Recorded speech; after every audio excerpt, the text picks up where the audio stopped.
can't accept the loss, I'm hard-headed. There's a little bit of madness to my method. Many falling off that fine line that I'm treading. I risk anything to be great, and I'm not letting nobody rob me of my victory. Number one, that's what I'm meant to be. When by any means, only thing that makes sense to me, I can make nice or make history.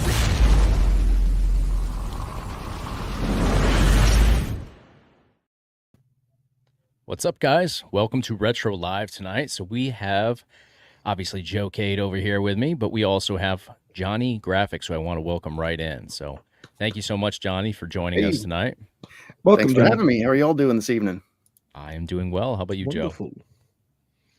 I'm all right. Can't complain.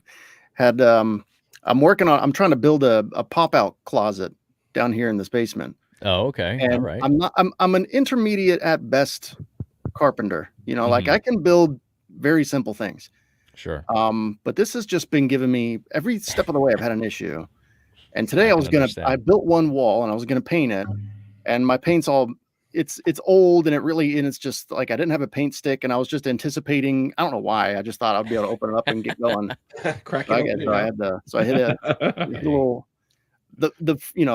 level 1 roadblock there. But Gotcha. So anyway, it is coming along slowly. But it's only level 1, and we stress 1. It's kind of characterized my whole day until now. So I'm glad to be here with you all. Glad to have you. Hopefully we turn the evening around for you a little bit. And welcome everybody to Retro Live here. Jump into the chat here for a moment. So we've got Game Closet. Welcome. That's Art Scott. Freak. What's going on? He's the guy who does the show that I cut the clips up of. Oh, okay. We were just talking about that before we jumped on here live. Sweet. J-Rod's in the house. Biggie's in the house. What's up, guys? Saw Broke Daddy Gamer before. Hope everything's going well for you. What's up, Josh? Gen Master B. What's going on? All right. Mr. Cleese, not to be mistaken for Mr. Coles. He's Mr. Cleese. Well, I'm glad. I was trying to figure out in my head how to say it. I'm not good with usernames and just about anything I have to read on here, so I always struggle. Yeah. Paul Waller's in the house. Very nice. Zombie Geek 33. Mark, what's going on, guys? What's up, Mark? All right, so thank you all so much for joining us tonight. We're getting back to the Tuesday schedule. Last week we came in on Friday after the holiday, so settling back in. All right, so Johnny, I recently discovered your channel, and I'll tell you, I enjoyed the format first off, but I jumped into your Alien video to see the evolution of the Alien video games. Outstanding stuff there. Oh, thanks. I'm glad you like it. The one thing I wish I made a little clearer in that one is it's not every Alien game. It's just like you said, it's sort of like a sampling of the different eras. It's like here's the Atari era, 16-bit era, and so on. Sure. But yeah, I had a lot of fun making it. That video is actually the longest production time of anything I've ever made video-wise, because I started it right before we moved. And I don't know if you all have ever bought a house, but that process in and of itself is taxing and kind of traumatizing. Gargantuan. Absolutely. Yeah. So the production of that really took a backseat constantly. And then we moved, and then I moved all my stuff over and set everything up over here. And then my voiceover, I wasn't done with the voiceover. So to do the second half of the voiceover, it sounded a little bit different. So I started that over. So I started all over so it would match. And then after that, there was just a lot of little tweaks I wanted to make. So that took literal months and months. So I'm glad you liked it. That's funny. I was just talking to Joe about that earlier, and I was wondering, how long does it take you on average to do a video like that? That style video. What's your editing time frame on something like that if you're not in a moving process? It's funny because whatever window I put myself in, I'm usually able to do it, but I take it all up. You know what I mean? If I give myself a week to make something, I can do it. It might not be as good as it would be if I gave myself a month, but I can do it and it'll be fine. And if I give myself 6 months to make something, I will take every day of that 6 months and I will do something productive with it. Well, there's so many moving parts to something like that too. It's not like my videos pretty much set the camera up, cut an intro, cut an ending, test out a product. It's very basic. Whereas something like yours is a much higher production. Yeah. So I can, from where I'm coming from, I can respect the hell out of what you're doing because I'm able to get through my stuff in 24 hours in most cases. Drive myself a little crazy, but Yeah. quick turnaround time. So It's funny how like productivity works, and some of that might be my ADHD that like sort of makes me be that way. I don't know, but I think at this point I'm 36. It just is what it is, Yeah. and so I use time the way I use it, and it's not always super productive, but it's just like it's I'm like water. You put me in anything, I become that object basically. sure, Comes to, I gotcha. You spit some Bruce Lee on us now, Johnny. yeah, yeah. That Can't was go wrong with Bruce Lee. I have like 40 Bruce Lee quotes that I just go through over the course of a few months, and then I start over. But yeah, Rocky it's here says he's sub just to watch the alien video later. It's a great entry video for the channel, but he's got so many other amazing things. And I was watching your PS5 retro gaming video today, and I thought that was outstanding because I love that topic. it's such a great topic, and I think it's overlooked. And so, like, I didn't even realize there was that much access to retro through a PS5. The PS5 over here lives in my stepson's bedroom mostly, so I'm not on it too much. I'm on the Xbox X more, but even over there, I know that there is quite a bit of retro gaming as well, and often overlooked. It is, and it's like just the arcade archives alone, just that like series of arcade ports, that could be like 20 videos. There's so many of them. Yeah. They're on the Switch too. I'm not sure if they're on Xbox. They probably are. But Yeah, I think with a lot of the subscription stuff, you do get a lot of that stuff. But Xbox is funny like that. I haven't really kept up with it too much lately. I like to buy things outright. I mean, whenever I get something on PSN, if it's a PS Plus game, then cool. But if I really like the game, I'm gonna buy it at some point. I prefer to own things, even though I do have PS Plus and I use it. I think I like the online storage of my saves the most. Mhm. I think that's the thing I probably use the most because I'm always deleting and reinstalling stuff. Makes sense. But yeah, like the free games, like subscription games, there's nothing wrong with it, but I like to own things. I'd rather pay up front one time and own something forever. I'm the same way, and I find that I find that I play the games more when that's the case as well. Yeah, and you probably. could say the same thing with like going on and when you get into emulation too. Like we talk about, game drives with 20,000 games on there or 100,000 games on there. The reality is you don't play the majority of them. You end up scrolling through That's them right. all. So it's very much that same sort of deal. Or if you do play them, you only play them for 30 seconds until you hit the 'Cause there's first, yeah. whatever the first thing is that makes like the novelty dip at all. You're like, oh, I got 30,000 other things, so screw this.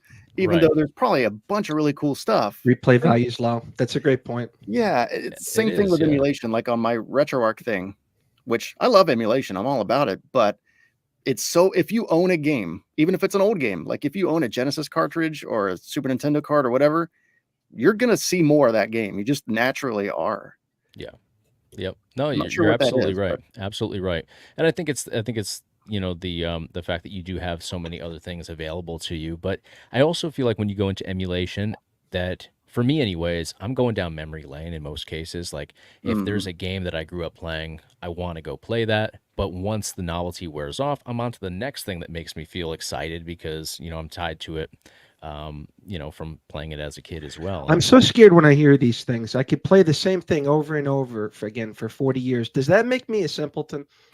No, I don't think so. You're missing out I on. don't think so, but you do play a lot of the same stuff, Joe. I will say There is perhaps a balance to be struck there. Maybe you're on the other end of the spectrum because there's a lot of stuff that you should play. Johnny, For what sure. got you into gaming? Was there a particular console or game? Well, I mean, I guess the first game I ever played was an arcade cabinet at I want to say it was a Pizza Hut, but I'm not sure. It was some little pizza place. I was literally like 3 or 4, and my family had finished eating and they were paying or doing something, and I'm just wandering around because it was late at night and it was just us in the pizza place, so I was just running around, and I came across a Super Mario Brothers arcade cabinet. As far as I remember, it's basically the same. What's that? The Versus Mario? I don't know. I just know it was a box and it had Mario on it, and I had to reach up to push the buttons. That's all the I choice really select. remember. Okay. Yep. And it seemed to me like it was the same as the NES version. But so I played that, and I was like, oh, I'm actually controlling the lights on the screen. This is cool. And it wasn't long after that, Dad brings home a TurboGrafx 16 that he got. I'm guessing he got in some bargain bin or something, because we were in West Virginia. We were not in one of the major cities where that system was actually released. So I'm guessing it ended up in some kind of bargain bin or something. Yep. But he bought that, and then every few weeks he would bring home another game and another game and another game, and me and him would play it. And so that's kind of where I guess the interest really solidified, because I had a game I could play, and we were getting new ones every so often, and I could really dig in and really kind of get a feel for like how games worked and what different design languages I can expect, and these are the enemies and these are the bosses, and I jump over these. I started to kind of learn the fundamentals. Again, I'm like 3, 4, 5 and from then, I guess I took a little break from games when I first started college, I think 2006, as I think a lot of people probably do. And yeah, that's about when I had a break as well. It's yeah, that same and period in my life. Yeah. and it was like around when the PS3 came out, or about a year after the PS3 came out, maybe, because I remember there was Metal Gear Solid 4, and I have always been a huge Metal Gear Solid guy. Like I eat that series up, and I bought Metal Gear Solid 4. The moment I found one, I bought it, and then I had that for like a year before I got a PS3 to play it on, Yeah. because I was just so excited to have it, so I just got it. And I guess that's when I started sort of drifting back, and I've been back into it ever since. Awesome. Yeah, I've always been I always feel like I'm a console behind. Like when I had the PS3, I was playing PS2 games on it because I was thinking back to, okay, I missed out on this game, missed out on that. Not the early stuff, but the later PS2 was kind of around that time where I started to, Like God of trail War off. 2 So and some of those later ones. exactly. Yeah. Yep. So I can relate to that for sure. That's where So the cream of the crop is for the PS2, I think. It's like like 2003 to like 5. It is. Yeah. Those are like, I mean, there's stinkers in every era, yeah, but those are course. like, that's when the PS2 was really like truly yeah. Oh, it's in its blowing the prime. doors Yeah, off of everything. absolutely. For sure. What's up, Steve? Heckin' Steve. Yeah. What's going on, In Steve? the house. It really is. It's a good strategy for budgeting. And it's a good strategy for just like having everything. I mean, you don't have to wait for anything. It's all there. It's all waiting for you. So go get it.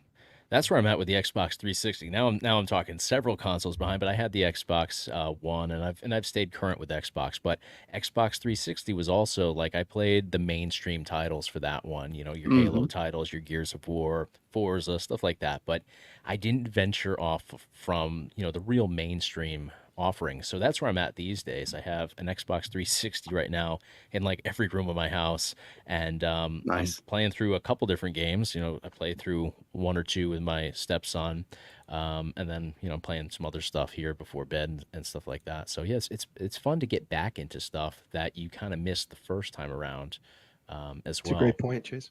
Is there still more of the 360 that you need to explore, or are you kind of there's like you're getting to a point where you're kind of done Yeah, with where are you in the life cycle of the console? Yeah. See, this is where I shouldn't have said too much about you, Joe, because I jump into the same stuff over and over. So like Forza Motorsport 3, that's such a lengthy game. There's so much to it. I'm enjoying every aspect of that. So I've been on that game for a while now. I'm playing Call of Duty. What was it? Call of Duty 4 the first of the Modern Warfare titles. So I'm playing through that as well. I just played through the WrestleMania title for 360.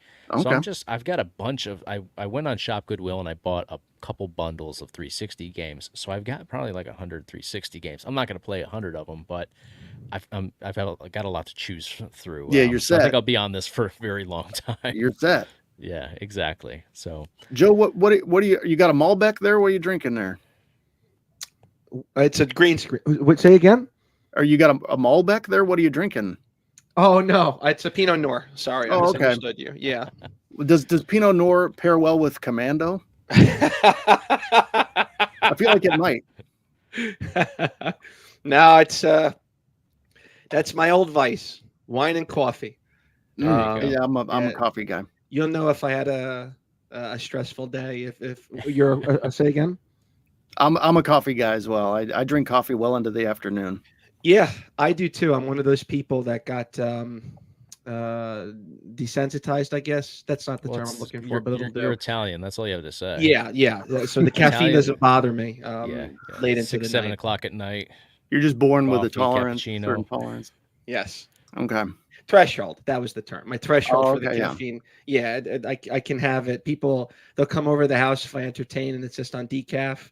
They'll be like, "Oh, if I have a cup of coffee at 8 o'clock, I'll be up all night." No, I can have a double espresso at midnight, and I'll be sound in an hour.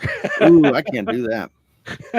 I'm finding that I'm that way now with the caffeine. Like if I have, my issue is soda and stuff like that. So I'm not drinking the coffee late, but if I have caffeine like past midnight, then I'm up till 4 in the morning. So Oh yeah. If I have it past like 8 or 9, I yeah, really well, that's probably what it is too. But I can hang for that for that stretch. But past midnight, the 4 a.m. Yeah, it's no good for me long term. So trying to tone it back a little bit with that. yeah. You have to Shout out counteract to it with melatonin. Retro Rob here.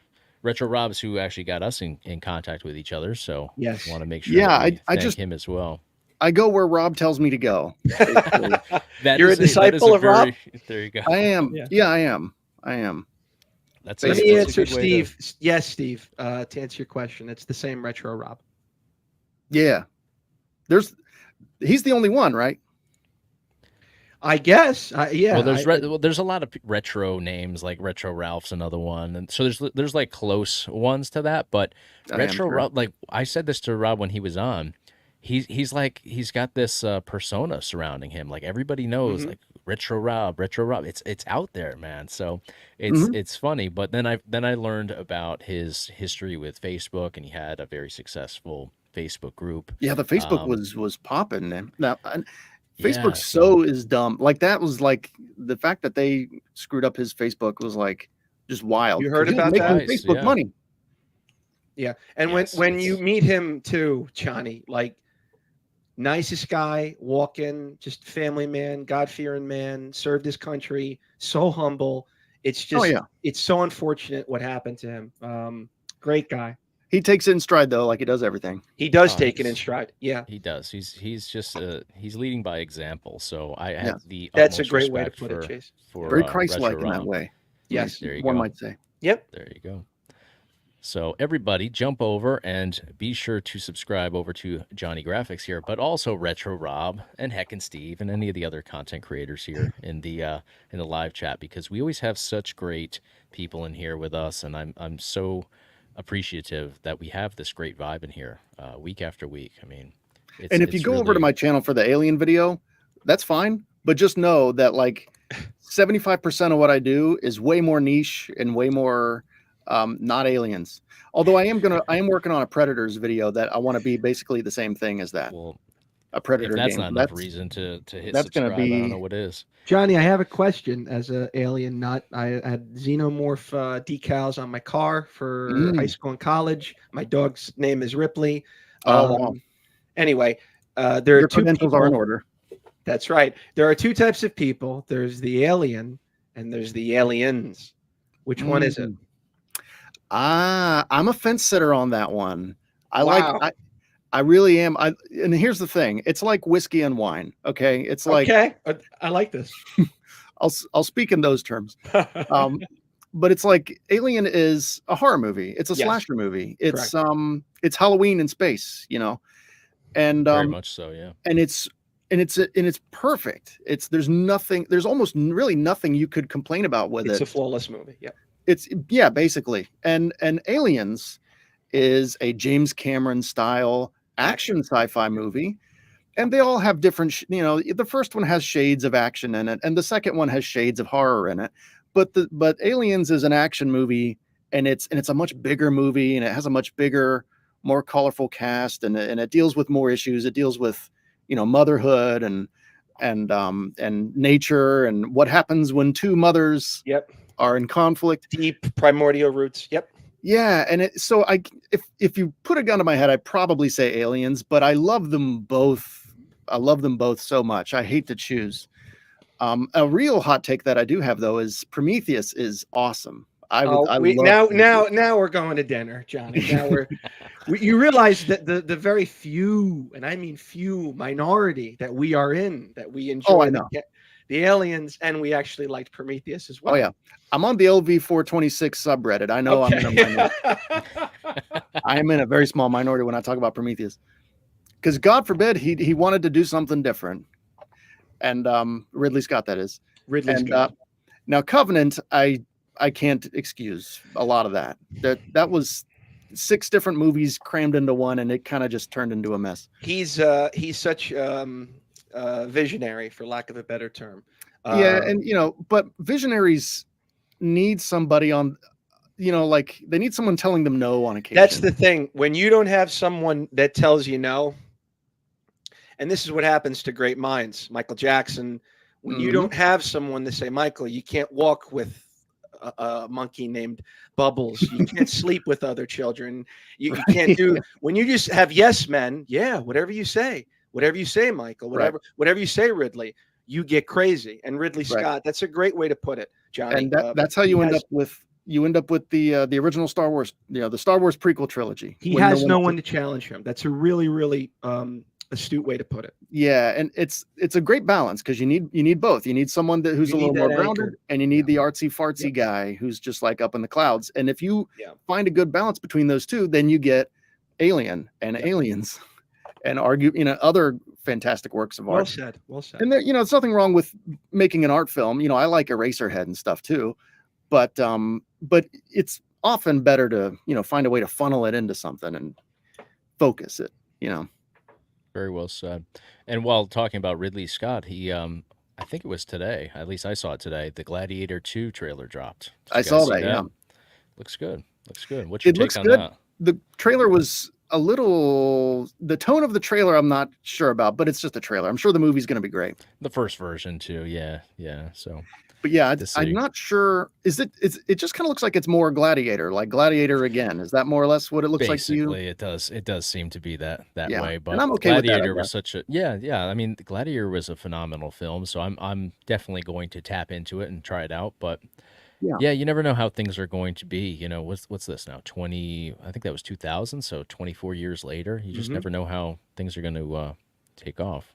That's wild. That it's or that be old. But yeah, it's got Denzel in it. It's got my boy Pedro Pascal in it. I love him. So do I. Big fan of him as well. A couple other people that I can't recall that I like are in it. It's got a really interesting cast. Yeah, I was gonna say it's a lot of I don't want to say lesser known, but not A-list stars other than those two. But it's got a good mix. I kind of prefer that for films. Me too. In most cases, always good to have all the A-list guys. The Ocean's 11 sort of format too sometimes, but in the right capacity, I think. It can be distracting if you have Tom Cruise as the Last Samurai or whatever. Like that's a little distracting. Like, can we get somebody who isn't Tom Cruise? But generally, Chad's taking back the Alien topic here. Alien 3. Okay. What do you guys think about that movie? The best thing. You have an hour. I'll say this. Simple answer. This is the best thing about that movie. The light gun game, in my opinion, is the best thing about that. Alien 3 light gun game. Okay. Was that what was that for? That was for arcade. Well, no, it was arcade, and then I think it went to Genesis. I think it went to. Did it go to like a Menacer game? Show? It was like basically like T2 Judgment Day. It was a rail shooter. More, I would say rail shooter over light gun if we're gonna be spot on with it. Yeah, I'm not super. That's strange. You'd think I would know about that. I don't know if I've heard of that. But it's a good one. It was pretty advanced graphics for when it would have come out. I think it came out after the movie, if I'm not mistaken. I like Joe, the Terminator 2 one. Are you familiar with Alien 3: The Gun? Yes, it's a rail, like you said. It's a rail. It's a good game. It's quick. It's not long. No, it's I want to say maybe 20 minutes, if that. And I happen to like those. There are light gun games where I really want the full experience, and then there are others that I just want a quick hit. And if you want a quick one, that's a good one. The game is very good. The movie not so much. Well, I'll tell you. Did you ever see the director's cut of that movie? You're gonna say, yeah. Did you feel like that saved it a little bit? Because I feel like that was a much better version. Yeah. So in the context, I don't want to get crazy here, but in the context of just a standalone movie, when I'm judging it on a movie, it's half a good movie. The first half is very good, very good. It's very deep. It's got character development for Eleanor Ripley, and then by the middle of the movie, it gets wacky. It's half a good movie as a standalone movie. As part of the anthology, it's terrible because Hicks and Newt and those characters, spoiler alert, they deserved so much more. Yeah. They deserve. You have now. I mean, you go on an emotional roller coaster, a total ride for Aliens. At white knuckle, edge of your seat. Okay, you're vested in this girl. You're vested in Hicks. All these characters, and for them to just so unceremoniously be discarded like they were, it's a travesty. That's my big problem with it too. I think overall I'm a little easier on it than you are, but I agree that was completely mishandled and just bad on the conceptual level. Like there was no way to execute that properly. That was just a bad idea. But it has its moments. I don't think it's a horrible movie, like in the grand scheme of things. Alien Resurrection kind of is, but Yes, I don't think that's a horrible Three was like a movie. bad movie. Resurrection's like it has personality, I guess. It's like it's like a Rodriguez like Serves its grindhouse point, I suppose. Yeah, I mean it's entertaining, but it's not one you go Yeah. back to. You wouldn't watch it. I don't No, think I'll I've ever probably watched never it a watch it second again. time. Yeah, No. yeah, No, exactly. yeah. No. But I'm fine with that existing. It's just not what I want out of the franchise. Yes, we agree. Yeah. And what about? We've seen a lot of comments about the Predator. A lot of I always thought, a lot liked of the first people- one. A lot of feelings Oh, on wow. Alien and Predator. I know that. Yeah, So yeah, I'll go first. The Predator one is a masterpiece, and I'm again one of the few minority. I'm in the bucket of the few that enjoyed Predator 2. I like Predator too. And then I watched it back Unfortunately. recently, and Yeah. I like it more now than I did. Yeah. Whenever the first time I watched it would have been. Two grows on you. I didn't like it that much at Yeah. first. My first viewing of that, I didn't like it that much, but I really like it now. yeah, What did you guys think of Alien versus Predator? And there's a few of those now, but I think I've only seen the first one, or what? I've seen two of them. I don't know The how first many one there was are now. PG-13, which yeah. I was like, why? Now it doesn't really bring the movie down as much as you would think it might. No, I was going to say it doesn't really change things as much as you would think. Yeah, but at the same time, it is a PG-13 popcorn movie theater movie, Absolutely, yeah. and that, again, it's like I'm okay with that, even though that's not really what I was wanting. But it's not like a bad movie. Requiem, I didn't like. I was going to say I liked it. I like that one better. But I Really? feel like that was also telling of the. No, I like the first Alien versus Predator Oh, better. okay. Oh, okay. Better than that one. But I feel like that was part of the time too. Is like that in that couple years, I feel like everything was going down to like PG-13, maybe to maximize audiences. Yep. Yeah, for sure. Yeah. So Requiem, what little of it I could see was pretty bad. I did not like it. very, very true. It's a good way to put it. But again, it's like I don't feel like certain movies shouldn't exist. Like some people movies can, I don't own the AVP property. It's not my property, Sure. Some production house owns it and they're allowed to make what they want to make. And if I don't like it, I won't buy it, it's okay. But yeah, AVP is all right, I guess. It's Predator 2 is a watchable. good one. Broke Daddy. Yeah, I agree. I'm glad to see we got some fans of the sequel here. Yeah, it seems everybody's pretty well in line with what we're thinking about all this in here. Yeah, more or less. So let me ask you, what got you into YouTube? Because I understand getting into gaming, but what brought you into this crazy world of YouTube? Because it's something else.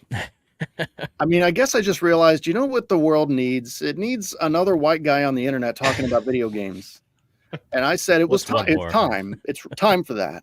You're doing God's work, Johnny. I don't. I just kind of. My channel took a couple of forms. I guess initially, I was sort of in this mode where, I was fresh out of college, I had my communications degree, and I sort of had this side goal of like, I'm not really going to bank on this, but I'm going to kind of shoot for it on the side where I'm going to try to like get a job at IGN or GameSpot or one of these places. And so in order to do that, I'm going to start writing op-eds and reviews for like whoever will let me do it. And in the peripheries of that, I'm going to occasionally put something up on a gaming YouTube channel, just so I have something to show these people. Like Sure. here, I did this. This is pretty good, right? So now let me do a review for your website or whatever. And that was kind of my plan, and it worked to some extent. But over the years, I kind of got to a point where, and I just didn't really. I liked doing stuff on my own for YouTube for free more than doing stuff other people's way for money. Yeah. Ultimately, is The where I freedom of landed, it, and that yeah, took me a I can while to understand. kind of realize. I spent probably about a year or two doing stuff for websites and other YouTube channels that it was fine, and I was getting experience, and I wouldn't take it back, but I spent too long kind of spinning my wheels in that mode and that mindset. And I Sure. eventually kind of it dawned on me. I was like, I would rather just like get a job, like a normal job, and then do YouTube for free on the side until it either becomes something or doesn't become something. And I think I would just be happier doing that. And so that's more or less what happened. And then that ended up, I'm now self-employed, and I do, media production on my own. Congratulations. And my YouTube's monetized, and it's not making a bunch of money, but it's more money that goes in. I consider my YouTube an arm of my media Yeah, production absolutely. business now. Right. So it's Well, it's plus it's kind of it's probably an outlet to try new things as well, and you can get it into is, other stuff that way. So and it's yeah, I can. decompression, because when I'm paying bills, I'm generally doing stuff for other people, and I'm doing it their way, and that's fine again. But it's I can decompress, and I can come to YouTube, and I can do something my way. I can cover TurboGrafx shoot 'em ups, and do it my way. No one tells me what to do. There's no criteria. It's as long Right. or as short as I want it to be. Yeah. I have my deadlines of every other Sunday. I like to have something ready. That's a self-imposed And deadline, you though, and I can, yeah. pushed it back. If I need to, I'll push it. But other than that, it's a decompression exercise, and I'm just doing it my way and having fun with it. Excellent. So yeah, it's kind of taken a couple forms and sort of soft rebooted its tone a few times, but I'm Well, definitely it's in a like groove now with it. Like if yeah. you watch any of my last, say, I don't know, 10 or 15 videos, then that's indicative of the groove I'm in now, and the one I'm probably going to be in long term with it. Excellent. I like that it's a direct extension of you, and you're doing what you want to do the way you want to do it. It's a freeing experience to take it on that way, and I think that a lot of people forget that Mhm. when you create a YouTube channel, it's supposed to be for you first before anybody else. If you're doing something to try to make somebody else happy that may or may not be out there, I mean, it's going to be a losing battle. Yeah, I mean, and there's nothing, I don't want to throw shade at people that do. So there are people who do YouTube channels simply like, I'm going to chase these trends, and I'm Yeah, going to just yeah, like hop on this and hop on this, and this is how I make my living. Like there's nothing wrong with that at yeah. all. It just so happens that it's, for me, this is my break away from, Right. doing things other people want me to do. So That so makes that sense. so for me, if I ever were to, I don't know, whatever if I ever make a Gerard the Completionist video, let me know so I can stop doing YouTube, because that would be me kind of giving in to a trend, Yep. So this is just not where I would want to do that generally. If a trend happens to line up with something I also want to talk about, cool. But Yeah. generally Well, that's not my focus. Well, I think jumping on the trends too is it's just like a short solution, because eventually trends, especially it seems like nowadays they die off very quickly. If you jump onto a trend for too long, I mean, you're gonna hit a spot where you're wondering what's next, and Yeah. you don't really know what's coming. So And you're hopping from thing to thing. And you're hopping from fat. I was and about to say losing that, Johnny. yourself in the Yeah. process because Yep. generally, at least for me, I'm not into the majority of what other people are into, so Right. I like kind of being, over here in the retro world, playing games from 20 years ago at the very Mhm. least, And sometimes longer ago. the price we pay for that is, very few of our videos ever truly blow up, right? Right, right. Yep. But because of that, the people that subscribe to us generally are gonna watch our stuff long term. Right. Because it's continuing to be whatever they subscribe to was something that we genuinely wanted to do. So as long as we continue to do what Right. we genuinely want to do, they're going to be getting more or less what they came for. We're very blessed. I say this to Chase, and he tells me too. Our fans are really loyal, and no matter who we speak with in the industry, you, Rob, Riggs, everybody says the same. So yeah, we're quite fortunate. Yeah. Well, and I think, if you're doing something that you want to do, especially in this format on YouTube or even on TikTok and other places, but I think it's maybe more true about YouTube. If you're doing something that you really want to do, it comes through. It really does. Yeah. Like there are people like John Riggs, you mentioned. I'll watch what he puts up often because it's him, not necessarily because it's a topic I'm interested in. Couldn't agree more. Yeah. And when it is a topic I'm interested in, I'm that much more likely to watch it. But I watch John Riggs for John Riggs. I like John Riggs, Right. primarily. Yeah. Right. And I'd rather have a channel that is in that sort of style that doesn't ever like blow up and take over the world. I'd rather have that than something that does blow up and take over the world, but immediately craters afterwards because it goes off in a direction that you didn't necessarily want it to go like my in, TikTok, for instance. I have a couple TikToks that went like super viral for like 5 seconds, and now whenever I try to do something else, it doesn't really land, and it's kind of like, well, hell, so it's just, it is what it is.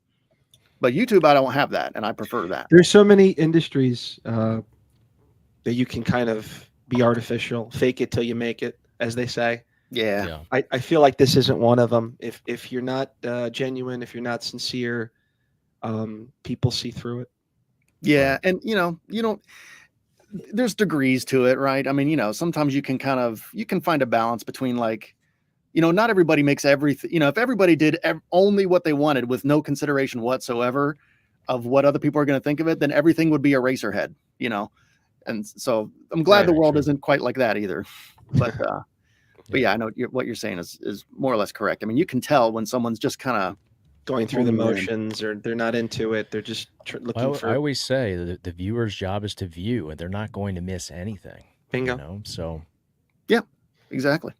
You can't hide stuff from people, and I've seen a lot of channels run into issues with that. So you have to just be true to yourself, true to what you're into, and hope they take the ride with you. But Gen Master B, yeah, I mean, yeah, that's a tough one. I don't know what's going on with him, but I'm probably more saddened by his downfall than any other YouTuber downfall I've witnessed, because I think it's a tough one. Yeah, he's actually a really talented extremely producer. So yeah, I mean, he's a smart guy. He's a talented guy. I think he's pretty funny. I like his very soundboard. bright. Yeah, I know he has like the same 6 jokes over and over for like the past 5 years, but for whatever reason, I like it. But but the past couple months, man, ever since he fired his editor, I guess. Yeah, I think the writing's been on the wall for maybe a year or so, but yeah, it's gotten very, very bad. And I think honestly, I know a lot of people are talking crazy. I think it's just, you see that a break needs to be taken.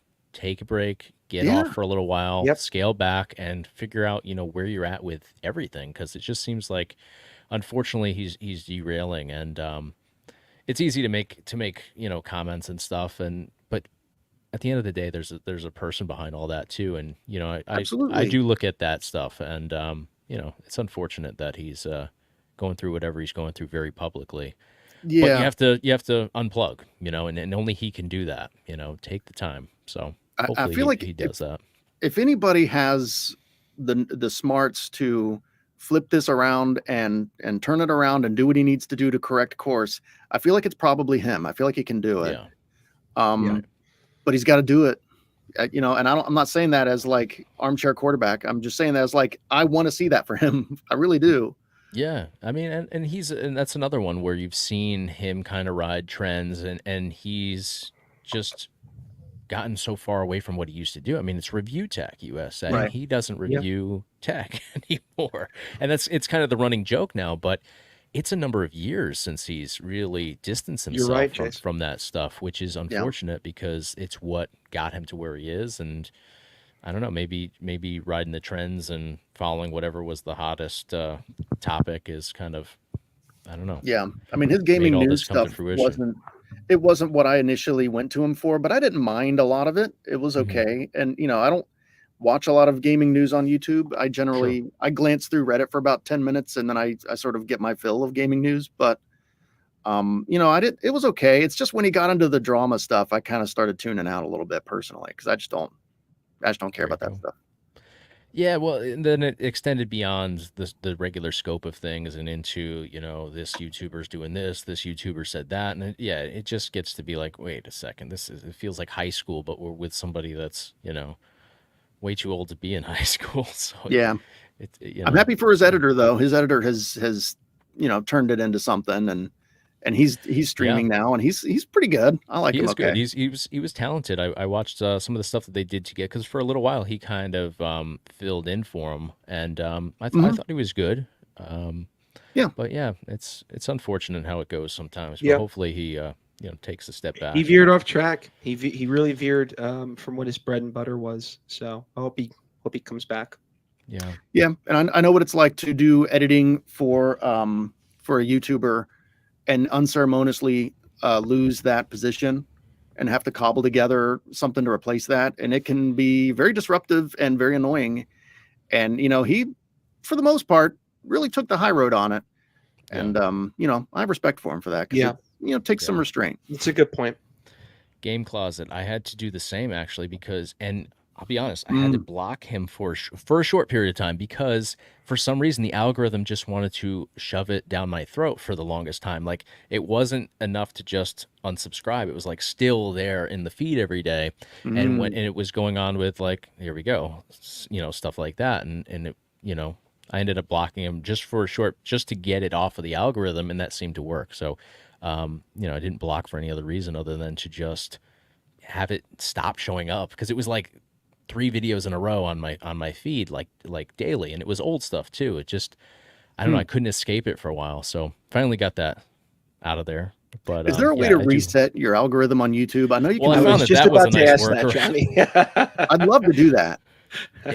If you block, and I blocked him for a little while, and it's not like he was harassing me, but it was like the algorithm was kind of harassing me. Like I clearly don't want to see this right now, and they still keep putting it in your face. Like you were subscribed for years because I was, and I guess they wanted me to resubscribe, but.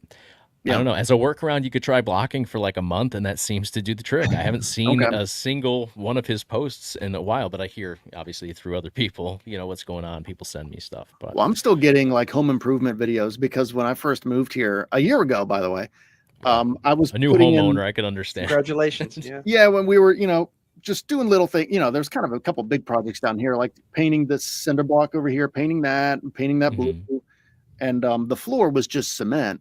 So I was putting in the, those tiles that you buy, not the stick-on ones, but the ones that connect together. Okay. Yep. And so I was learning how to like cut those and measure those. And so I looked up maybe, I don't know, 5 or 6 videos on how to do it. And I'm still getting home improvement stuff every once in a while where it's like, I'm not doing this anymore, Google. Yeah. So I would love to learn to reset the algorithm. It seems to take like, I want to say several months, because I talked about this in the past. I fell down the rabbit hole one day with Chris Farley videos, and I watched like a documentary on him, and then it showed me like 3 more. So I watched 3 more, and next thing I know, I don't have a single thing coming through that's not Chris Farley related. If it's Adam Sandler, it's Adam Sandler with Chris Farley. If it's Rob Schneider, Chris Farley's in the thumbnail. Like it was, my entire YouTube was all Chris Farley. Just for Chris months. Farley just being a goofball. Exactly. But it was like the sad stuff too. It was like everything you could ever imagine. So Yeah. I know way too much about Chris Farley now. And then I naturally played into it too, because then it's like, all right, if all I'm going to see is Chris Farley, well, Yeah. I'll watch this one, Full I'll watch rabbit that hole. one over there. Yeah. And I'll become I- the Chris Farley historian. pretty much if I ever want a side gig, I could probably pull that off. So it took a while for me to get off of Chris Farley, though. I feel like 3 months, and I probably prolonged it by clicking on stuff. Well, now that as you've well, said it but- out loud on a Google thing, it'll probably happen. Oh, I know. again. I'll be getting, yeah, my phone. Probably gonna happen to telling me too. So Yeah. Well, But there yeah, is a it's Chris Farley biopic coming out or being put into production, so What's we'll that see. actor who's portraying him, Chase? I It's always forget his name. God, oh, me too. And he's wrestling now too. So, anybody in the chat know before I Google this? He was in that movie. He was just not far away from me the 92. other Yeah, like a week ago. He was out here in Connecticut. I don't know. He's in I, Tonya, so I'm just gonna look up I, Tonya cast, and he'll be I know Paul the world. Walter Hauser, and he was Yeah. Richard Jewell. He's done a lot of Richard Jewell. Thank you. He's a yes. great actor. He is. It's, Yep. Okay. very Very good. versatile. Check him out, guys. He was anything he's just in. doing stuff with DDP recently Mhm. as well. Wrestling. Yeah. I enjoy him a lot. I think he just Okay. lost a bunch of weight with DDP, and now he's got to play Chris Farley. So Yeah. Well, the world missed out on him. If Chris Farley could have lived a little longer, right about now, he'd be perfect to play Alex Jones in like a really serious Oh, movie about wow, Alex okay. Jones. Yeah. And that would have Could been see like that would have been his like peak Chris Farley, like turning over into like a dramatic actor. Like I could see it. And it's a shame. The world, we're in the wrong timeline. The world missed out. absolutely, yeah. It's that's a sad story though, sad one, because I grew up watching Chris Farley stuff. Me too. Tommy Boy is one of those Me too. movies that like Great. no matter where I am, I will watch Tommy Boy. Yep. I will watch Black Sheep. Yeah, Yeah, Tommy Billy Boy Madison just and for him in there. That's another good one. Tommy Boy and Planes, Trains, and Automobiles are like those are my two road trip movies. There you go. That I a can great watch That's one. at such a any great time. movie. I'm a huge Candy fan, Johnny. Yep. That's his most brilliant role for sure. Oh yeah. John Candy he had a low-key, really awesome role in Little Shop of Horrors. You remember that where he I was thought you were going to say JFK. Yeah, no, that was he was great in Little Shop. just for That's a a great couple movie, minutes. He too. was a insane radio host. he had a lot of those moments where he wasn't in credits. Home Alone, the polka, the polka. I forget the character's name, but yeah, John Hughes actually in casting, they needed to have someone believable that you would, hitchhike basically with. Yeah. They needed the viewers to say, this is, I know it's It's only suspended Candy in reality. that case. Yeah. This is a perfect, this is a stranger. She wouldn't be comfortable in going into a car with a strange man. And it was Hughes that said, well, we have to cast Candy because he's just such a gentle soul. Right. The audience will believe, okay, this, even though he's a stranger, it's John Candy. Yep. Yeah. John Candy. Uncle I would Buck, buy his another shower great curtain one. rings. I would hang out with him. Yeah. No doubt. Uncle Buck's good. I like Uncle Buck. Yeah, Little Shop of Horrors is a great movie too. I forgot about that. Even Bill Murray in that is outstanding. Yeah, he's insane in it too. Oh yeah, Of course- just trying to steal the dentist tools. he's a masochist. He's like an insane masochist. And Steve Martin's character is a sadist. Yeah, So they're like, perfect. yeah, absolutely. Until he realized he was enjoying it way too much, and then kicked him out of the office. Yeah, he doesn't like it when they're having fun, right? It doesn't work Right, for him right. anymore. No, that's a turn off. Oh, Michael Benny, you're one of the 8 of us that saw Nothing But Trouble. I don't think I saw Nothing But Trouble. I don't think I've seen that one. I don't. You know what's crazy? I don't believe I have either. It's an all-star cast of John Candy, Chevy Chase, Dan Aykroyd, Demi Moore. If you look at who's in it, you think, why haven't I seen this movie? I tell people this, and then you watch it and you're like, oh, this is why. Like a no-brainer. Okay. Retro Rob's back just in time for us to bring up Bill Murray, and I know when you were here, you had a Bill Murray shirt on, so that's fitting. Oh yeah. Yep. He's a big Ghostbusters guy. Oh, that's right. That's right. I remember watching his tour of his gaming house there. Yeah, he has like a Ghostbusters shrine, and then he has Yes. a smaller but still cool Judge Dredd shrine area. That's That right. I like Judge that Dredd. part, too. Now have you guys played the Judge Dredd light gun game? And I think Joe, we might have talked about this, maybe with Rob. I'm not sure, but So yeah, we enjoy it. I have not. Johnny, have no? My experience with light gun games is pretty limited. It's generally limited to like Time Crisis and the games that Okay. were like in movie theaters in the 2000s, that you would Sure. play The like later 10, ones, 10 sure. minutes before your movie. Like I'm super familiar with all that House of the Dead and Time Cruise, or not Time Cruise, but Time Crisis. Yep. And that Terminator one on the Genesis. I played that. Yeah, no, Okay. that's a great one. That's about it. Not much more, honestly. And Duck Hunt, of course. I guess you'd count that. Yeah, I mean that's one of the early ones, I suppose. Yep. Yeah, Judge Dredd's a pretty good one. It's a strange one. It's different, but I don't know. It could just be that I'm used to playing it in the arcade as a kid. So anytime I have that tie to things, I naturally just go back to that and think that it's the greatest stuff. So, but there was the Judge Dredd regular arcade game too. That was pretty cool, and I think that was put out to consoles if I'm not mistaken. But Yeah.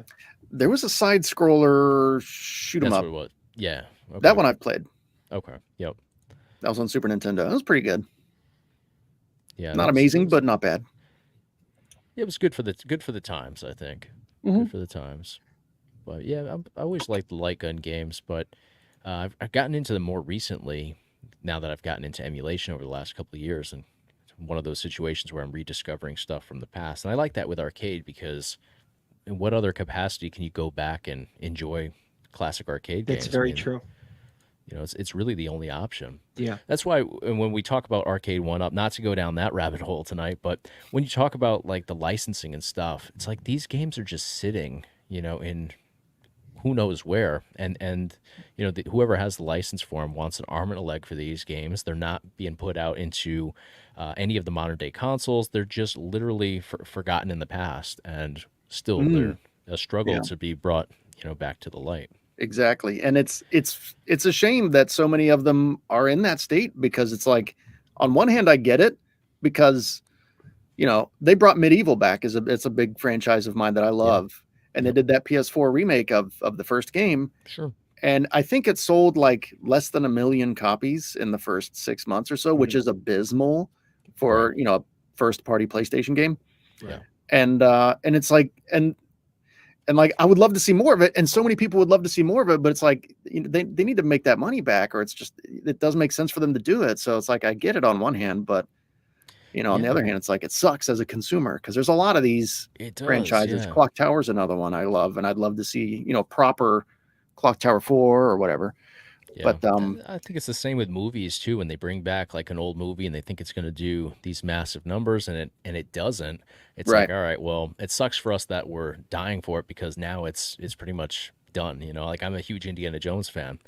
They're not bringing back, obviously Harrison Ford's out, but they're not going to do another one because the last one didn't do, the numbers they were hoping for. So yeah, it's unfortunate with I mean, Did you want that, Chase, or did you want the Hat and Whip to retire with Harrison? I want it to retire yeah. with him, unless they, you know what? I would have said the same thing. Nobody should play Han Solo but Harrison Ford, but I'm one of the 4 people that loved the Solo Star Wars movie. I So- liked it too. Yeah. Okay, all right. Well, that makes sense that we're in that boat together then. But yeah, I don't know. I would have said I don't even know who played Han Solo in that film, but I thought that it was perfect casting. I would watch another 2 movies, if they were to add those in. So I'm generally pretty open to like new people playing old characters. I'm actually, Yeah. I think I'd prefer that more than propping up these, geriatric old people, like putting them on a stick and, hey, remember him? Remember this Yeah, yeah. old man? yeah. I prefer like a younger person coming in and trying to do it. I'd rather them take that risk. Yeah, I most of can the go with time. you there for sure.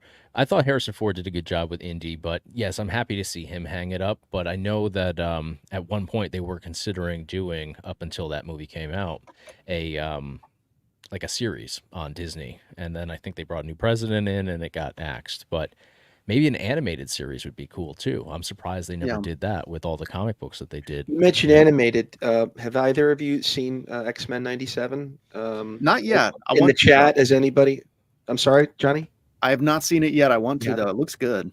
I've been told almost daily to watch that, and I have still yet to Guys, sit down and do it. it's Othello. It really is.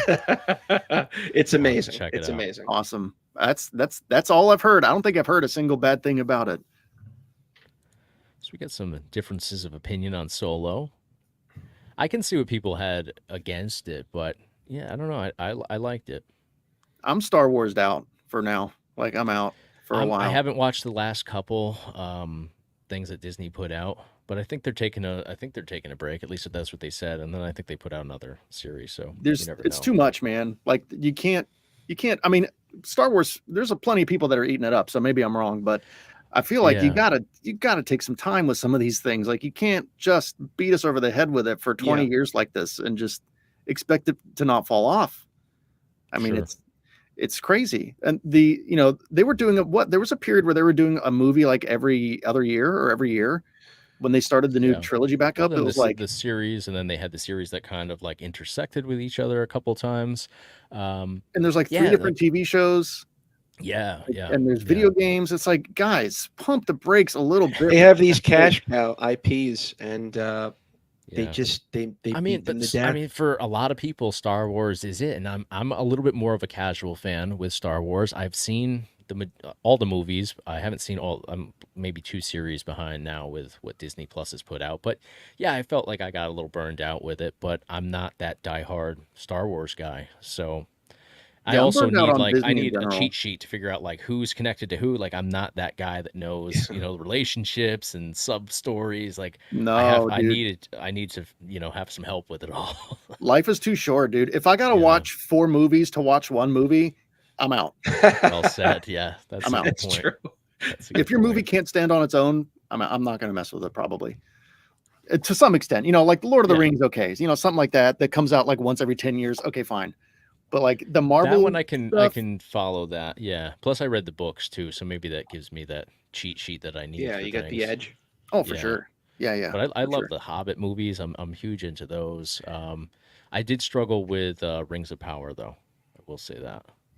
Yeah, I heard some kind of mixed opinions on that. I haven't watched it yet. Just because it was like I'm not, and again I think it's because I need my handheld through things, but I wasn't well versed in that storyline so much. So Yeah. Now, I will say about Star Wars though, I'm interested in Outlaws. Have you seen anything about that game? I've heard. I haven't. Yes, I have heard It's about it, but It's got some Um, red flags. It's an Really? Ubisoft game. Red flag number 1. It's got like this really expensive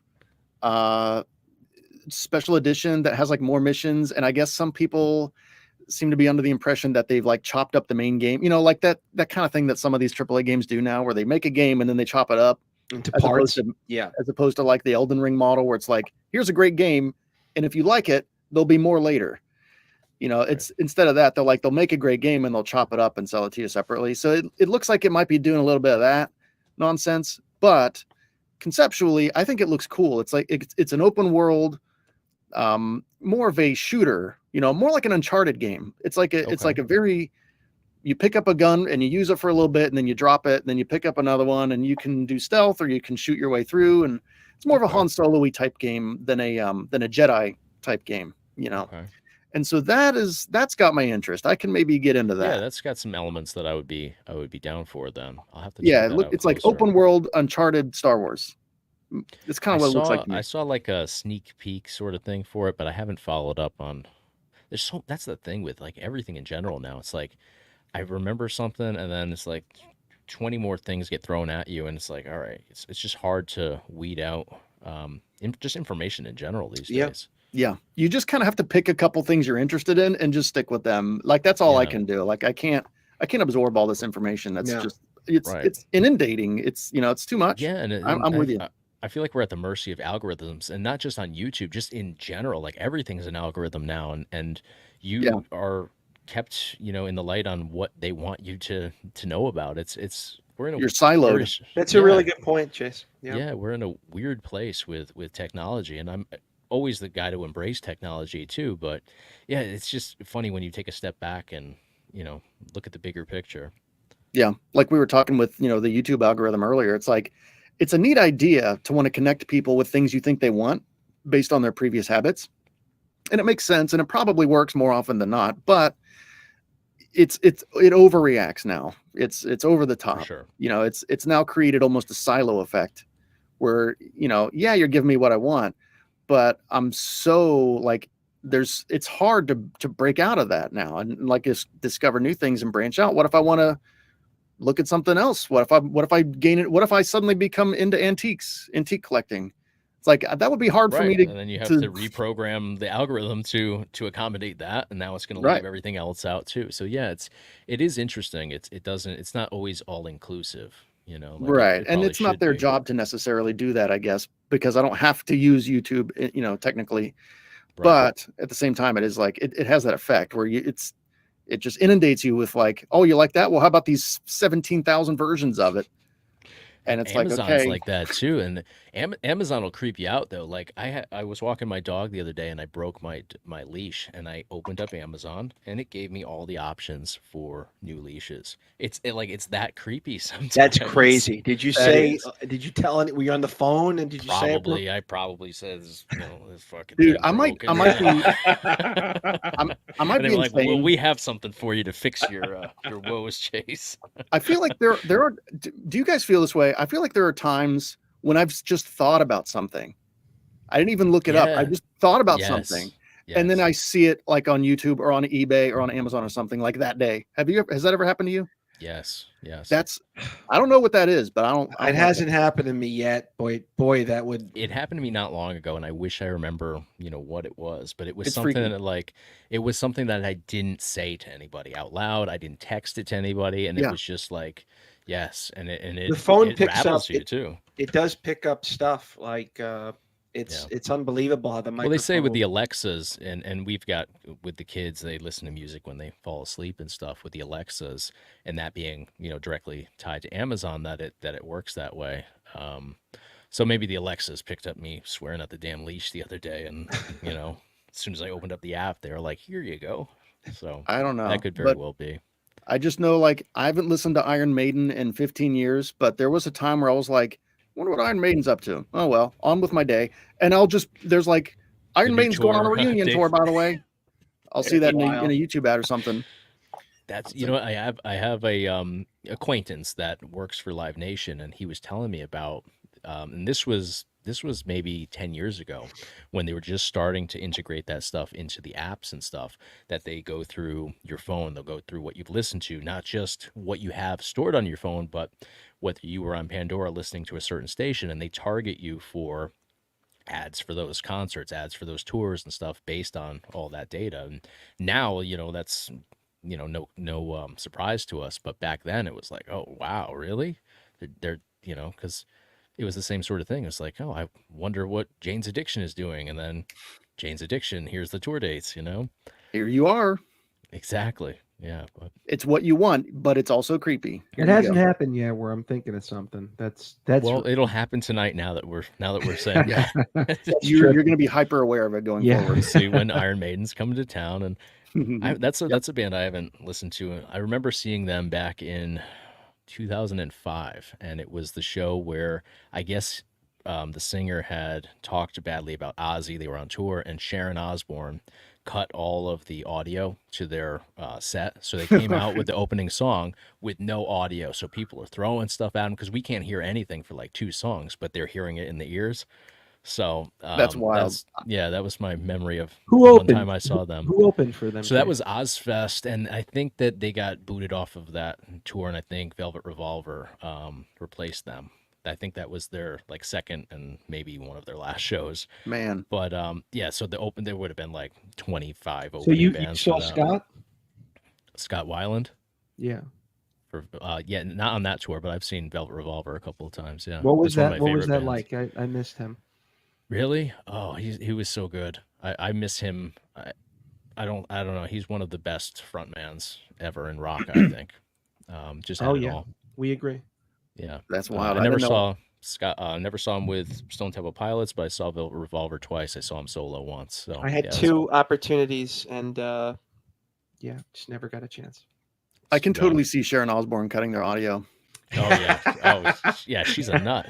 It's just I like lo- I she's just love like Sharon you can though. just see her purple hair just like sneaking around behind the stage. With But that's scissors? not just like a With scissors. switch. Like you have to have, tell the whole soundboard what you're doing, and I would imagine you have to go through there. But if anybody Sharon could Osbourne- do that, it Think was about this her. realistically. Like if you're running sound and Sharon Osbourne comes back there and tells you to like unplug something or turn something off, are you going to Very argue with true. her? No, No, she could, not at all. You're she going could to say tell yes, me ma'am. jump out a second floor window, and I'd Or be yes, jumping. sir. Yeah. Yep. And you're going to keep Well, quiet about it. exactly. Well, and they did. I think 2 songs. I mean, they finally stopped when like bottles were being. I feel like that's when they stopped giving you like the bottles at the venues and stuff because people were. I was on the lawn and people were like packing it with dirt and mud and Oh throwing it all the man, way through. Yeah, because I that's mean, not cool. no, it was just crazy. But I mean, it went. This is like 3 full songs, and an Iron Maiden song's not a 2-3 minute Right. deal Right. either. So They're a bit of an affair. yes, yes, but yeah, they were good once they got the sound under control, though. Yeah. Well, I like them. There's some of these older metal bands that are still out there kicking that you'd be surprised. And I think Iron Maiden's one of them. I think they're still, They are, yeah, yep, to some extent, yep, Slayer hung it up.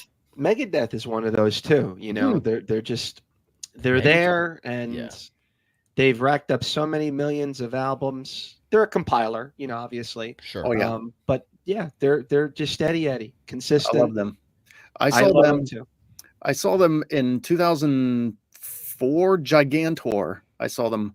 Yeah. Okay. They were Yeah. touring with Dream Theater and Fear Factory and a Symphony X and just like some wild bands. And that was a show. I was like 15. I was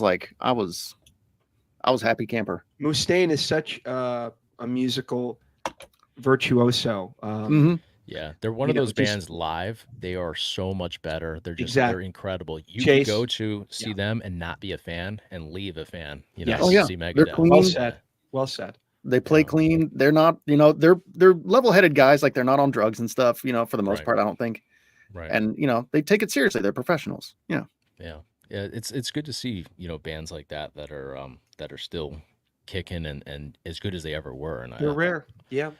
yeah, I saw them. I had like a free ticket. I saw them open for Heaven and Hell, which was the Black Sabbath version with Ronnie James Dio back in maybe 2006. And I was late, got stuck in traffic. I caught like 5 minutes of their set, but I was a fan in just the 5 minutes, the half a song I probably caught. And Nice. then I saw them a few years later, and I would go see them, anytime I get that notification from Live Nation that they're coming around. So I'll tell my phone to let They me know. had that resurgence in the 90s with Cryptic. And they I'm sorry, Chase, you just highlighted this comment. I lost my Yeah. train of thought. Where is this, Shea Tempest? This is one show, or are you seeing them separately? I think Def Leppard and Journey are tour. They've always been. And Steve Tour Miller mates. Band on the same Steve- show? I don't know about Steve Miller Band if he's on the same show, but I feel like that's- no. I feel like those tickets are probably really expensive. That's I a would think so. Yeah. oh my god. Steve Miller is great too. Yeah. Journey, I understand that the new guy sounds just like Steve Perry, and that's great. I'm very happy for him. I can't do it though. I wouldn't. I mean, if they were at a show that I was already at for somebody else, fine.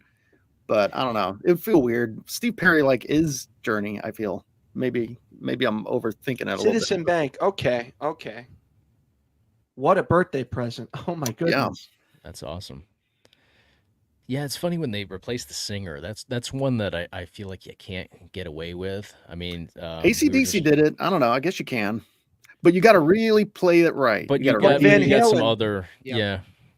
you got to but play you've it got some real other right. people in those bands that are iconic too, and they're gonna kind of carry over, I think. But Sure. Yeah. Yeah. yeah, But that's it's tough a one. very narrow road. If you're going to replace the singer, you got to do it right.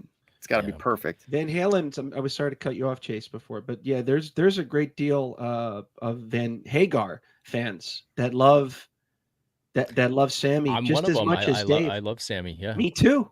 Yeah. I don't love him more than David Lee Roth, but it's just a very different sound, very But different. now I feel like Sammy Hagar is I don't know. I think he could Probably he's- more. Go ahead, you could say it. Yeah. Yeah, he's Yeah. I think More he's Van better Halen than now, and David. yeah, Yep. yeah. Sammy Hagar. Yeah, so we're not in the minority tonight. I like that. That's not always the case. We usually reside there, I Chase. know you do. I know you do. But Stone Temple Pilots, they replaced Scott, and their new singer sounds just like he did, and in his prime. But it's not the same. I saw them fairly recently, maybe 2 years ago after COVID, and it's not Scott, even though it sounds better than Scott had in the last decade of his life. So Yeah. I don't know. It's hit or miss sometimes with that. I love It's to risky. see them. Yeah, for sure. But now I saw today actually, Kiss is doing. They're all done, but they're doing. What's the term? I'm blanking on the term now. They have basically a show that's Digital going to be representations of themselves. yes, and I forget that it's an emote. Is that what they're calling it? It's like an emote band of them, and it's I guess it's I'm supposed to not be cool similar. enough to know the term. Like a but Vocaloid, like Miku. No, Avatar. That's what the term No. was. It was an Thank you, Avatar yes, band of yes. them that's going to be Oh. touring worldwide. I guess it's going to be like a worldwide Kiss tour with. But it's not them. No, It's not them, and I don't know if it's. I don't know if it's like a. I don't know what the graphics are of them. If it's going to be like supposed to look just like them, which they did with what was the Tupac they did at Coachella years and years ago with the hologram. I don't know if it's going to be like a hologram sort of thing, or if it's going to be like. it must be a hologram because otherwise, like, what the hell would you see them for? Some I don't CGI know, version but- on a but jumbotron. maybe we're that- not the maybe we're not who they're marketing it towards. I don't Or know it if might it's be like in a- that globe, that ball in Vegas. What's that called? I was just there too. My brain can't work tonight. That's wild. That's a wild concept. It could. yeah, it's it not- could be it's not something called a like dome, that. it's- yeah, Yeah. I'm not. Yeah, I don't know. I don't know. If you're gonna do that, I feel like you need to the stylize the hell sphere, out of the it. sphere. Sphere. Thank you, Chase. Okay. I Yeah, I can don't see know, something like that in Vegas. Like Vegas, you go to there for your cover bands. You go there for your Cirque du Soleil versions of bands and stuff like that. They did the Michael Jackson one. They just ended the Beatles one, which they had for I think 20 something years. I could see it there, but a touring act that going in isn't going to be that band. I don't know if Yeah, I I don't would know. sign up for it. That's wild. But I guess Kiss has never not put on a major production show. So if Gene and Paul are behind it, I could see it being a big deal. So I don't know. Guess can't knock it before knowing exactly what it entails. I mean, if people want to pay for it and do it, then I guess there's value in it. yeah, I probably wouldn't, but to each his own, I guess. I'm a huge Kiss fan, so I'll spend money. I like them too. You know what got me into Kiss actually wasn't Kiss. It was the movie Detroit Rock City. You ever see that movie? Of course, Seen great that, but- soundtrack. Yeah. Yeah. It's just all about it's about seeing Kiss, and there's a Yeah. lot of Kiss music in it. And I was like, this is pretty. It's not like outstanding music, but it's like fun music. Well, I've It's, turned on about at least 10 friends, probably more, that obviously know, rock and roll all night and not much afterwards. And then you give them, you spoon feed them, and they're like, wow, this is a good song. That's a great song. Or I didn't know they sang that. Wow, they sang this song. Yeah. It's like, They have a couple ballads that are pretty good too. oh yeah. yeah. They become a victim of their own popularity because of that of that song, which is a poser song. I mean, I love it. It's a rock anthem, but they've become They've a got real a few victim like of that. Yeah. They're- Yeah. Yeah. Yeah. Rolling Stones toured for way longer than their prime. I don't know. I would still go see the Stones. I saw them, I don't know, probably now almost 8, 9, 10 years ago. But I don't know. They're one of those iconic bands. I feel like they get a pass if they're not. You hit the nail on the head, Chase. When Yeah. you get to that echelon of the Stones or the Who, it doesn't matter if they're performing in wheelchairs. They've earned it. I don't know if I'll go that far, but yes. Yes. At that Mick point, they might Jagger's as well probably do got the- 20 backup singers, but that's okay. I don't know. I'm okay with the Rolling Stones. They're one of the few that I will always support. Yeah, I saw them about 10 Slayer years ago or still- so too, I want to say, and they were okay. Not playing together. Now that would be a show. Slayer with Yeah. Steve Miller Band. There No. you go. Slayer hung it up, unfortunately, although I totally understand. They're back together, aren't they? They're doing a show together again. Well, I think they're doing a couple Or maybe isolated like a one. shows. Okay. But okay. they're not going to I don't think they're going to put out like a new album or anything. Yeah, I was sad when they hung it up because I feel like they were like Megadeth. They still had it. Yeah, but how long until they don't though? Because of the way that music is, like True. that's going to yeah. wear them out. I think they made the right call. I think they ended on a high note. That last And they album went was and they pretty went good. a lot longer without Jeff too than most people probably thought they would too. So yeah, That's true, can, Chase. I can see that. Yeah. But Yep. I But don't know. yeah, I can think talk Carrie Slayer all Carrie's day. one of the few that I think will be doing that until he goes into a casket. I don't think Yeah. he's going to slow down, but the other guys maybe. Tom Yeah. might slow down. Poor Tom. Yeah, I think he was the one that wanted to hang it up too. So Their body of work is excellent. You know, I respect them. If you know, when they said this is our last album and we're done, I was like, you know what, that's okay. I'm and sad I to see mean, him it go, was but yeah, that's okay. it was a great long tour. I think it was a two or 3 year final tour. And It was- a great album. yeah. Yep. Yeah. It was a 2-year final tour, and they really they went out with a bang. Endgame, what's up, Endgame? Oh, Endgame's in the house. Great guy. Excellent. Great guy. Good. Sub to his channel, guys, please. He's got great stuff. Yeah. Great Game guy. Arcade. Oh yeah. Wow, cool logo. It looks like a metal Nice. album. There you go. It does. That's true. Very It does. true. Looks like They Def left- Leppard or something. They left Carrie out of Slayer. Oh, I see. This is the algorithm What? keeping me away from the info that I need. What? I got to look that up. I know he was doing a side band with the same drummer too, so I'm gonna have to look that up when we're done here. Cause I don't know. That's wild to me. yeah, There's no way. That's like because I think he I don't know. owns. I think he and Tom are like the owners of the band, right? I think they have. I know. I thought think Carrie was like almost in complete control. Is what I thought. Yeah. Apparently not. I don't know. That's wild. Unless- who knows the way that some Well, things to can me, get to me, reworked. Repentless is the end, and that tour they went There on you there. go. That I saw That them was a good twice one. on that tour. It and was- to it me, was that's it. excellent. Yeah. Everything that happens after that, go ahead. But I feel like I Repentless stopped was the listening end. to metal in general after that tour. Like that was, I Yeah. think that might have been the last. No, I think I saw Rob Zombie and Manson once, but that was like an end of an era. I felt like for me, anyways. And now I'm listening to way different music entirely. But Okay. What are you getting into now? I don't know. I'm all over the place. Like I don't even want to say it, but I am a Post Malone fan now. Like and I've I talked love to Joe him, about Chase. this.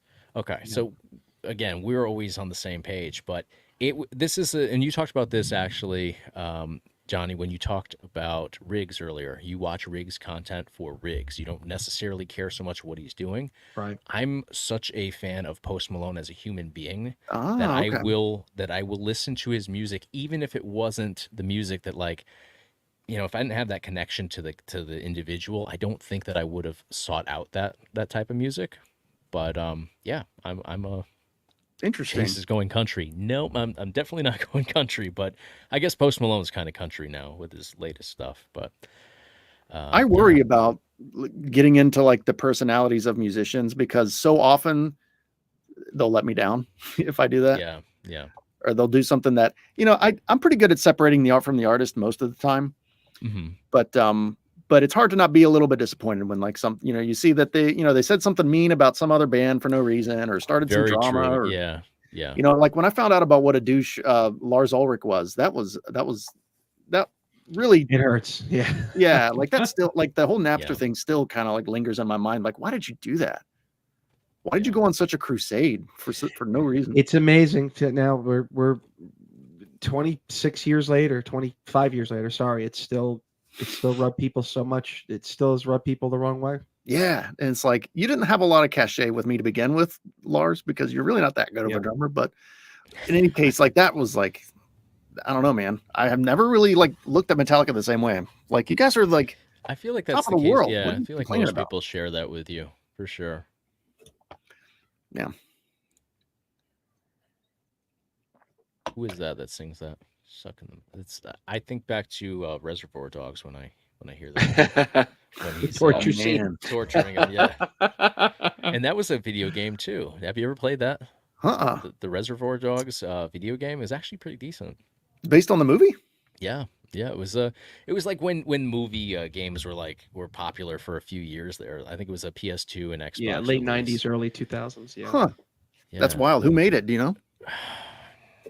I don't think it was a small company. Like I want to say let me look Sounds this like up. something Activision or somebody probably did. I was just gonna say I want to say it was Activision, but video game. Let's see. Reservoir Dogs video game. Wow. Soft or something. Yeah, so it was for original Xbox, Windows, and PS2, and it was okay. So Volatile Games. I don't know. Yeah, I don't recall. I don't know who that is, Volatile but games. And it was good? Games.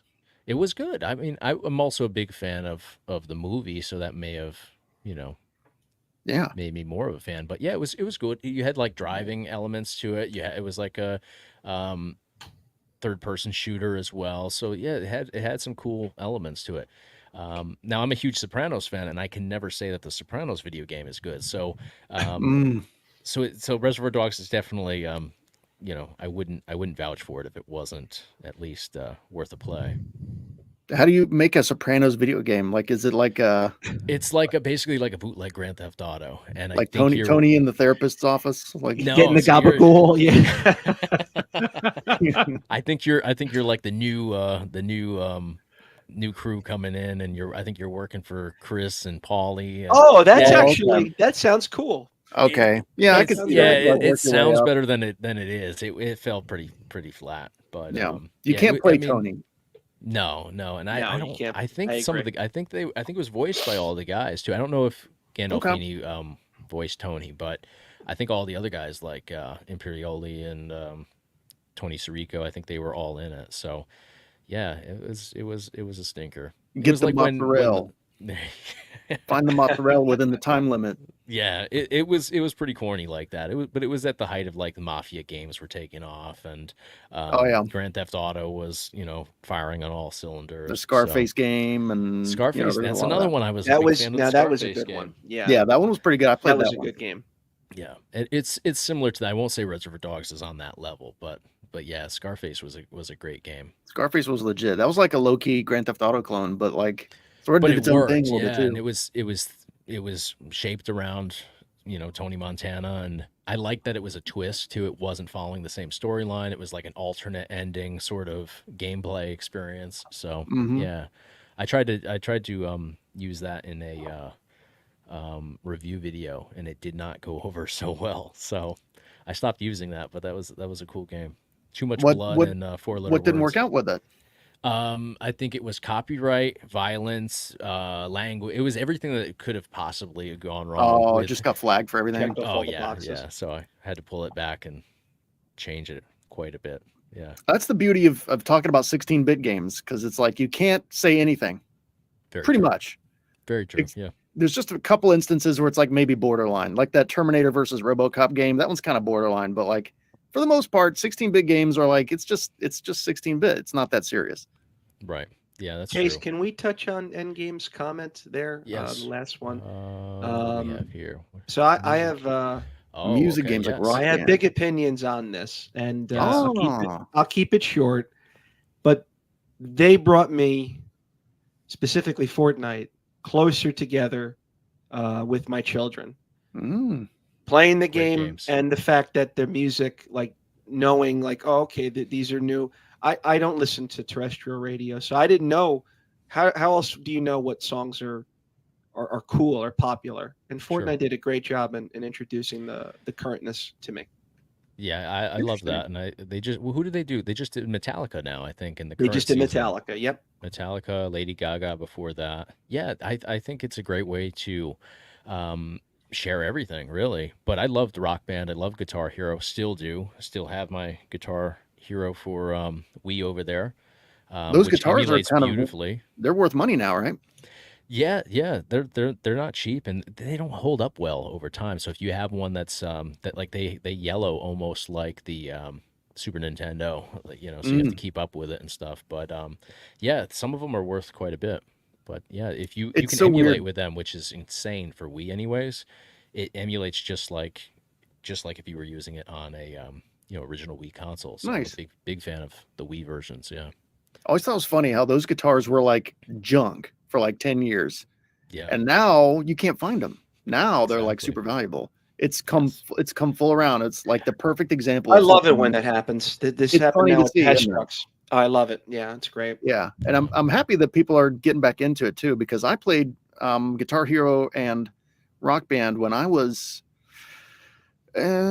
probably I guess I was in my early 20s, late teens when that Sure. started happening. Mhm. So I was, house parties and you know, a lot of socializing, and there were entire parties where, Oh, you know, yeah.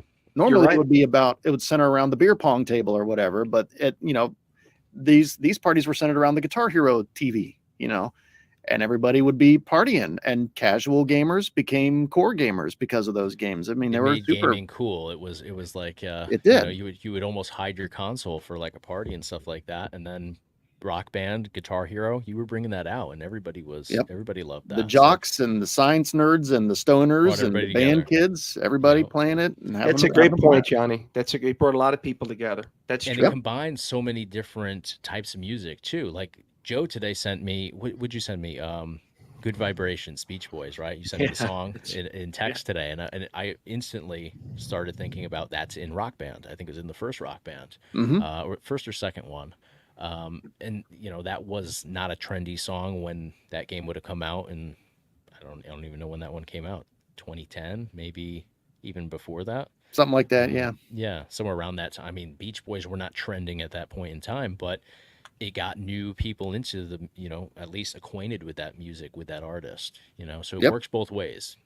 You know, people like And Joe you are you getting gain an into. appreciation for those songs when you play along, even on easy mode where it's not like super accurate. Yeah, Like you see, gain an I never appreciation advanced for it. beyond. I tried hard a few times, but I'm not one of those legendary guys. You know, No, I no, can't. not me neither. Vice City did that for so many people with 80s music. It's unbelievable how many gamers I meet younger to this day. Yeah, It's like Vice City got them into Laura Branigan or Hall & Oates or whomever. I know Guns N' people that got into Roses, Slayer too. Yeah, yeah, because they put Rain in Blood on that. yes, yeah. And you could I change the remember- radio in the cars Good and stuff. point. Yeah, And this was back when people still went to websites, you know. But I would go to Slayer's website when I was, you know, and they had an announcement on their website, Slayer's in Grand Theft Auto 4. And this was before actually Grand Theft Auto 4. They were just calling Vice City Grand Theft Auto 4 because they don't know, Mhm. you know. Yeah. And I was like, oh my God. So that actually, I think that may have gotten me into Grand Theft Auto if you think about it, because I really didn't care about 3 for whatever reason. But Vice City I adored once I actually got my hands on it. Yeah, that was a great one. And yeah, so works the other way around too. It sure does, yeah. AliExpress has Guitar Hero guitars now. I'm gonna have to check that out. That would be interesting Ooh. to see how that works. I'm gonna need some verification on those.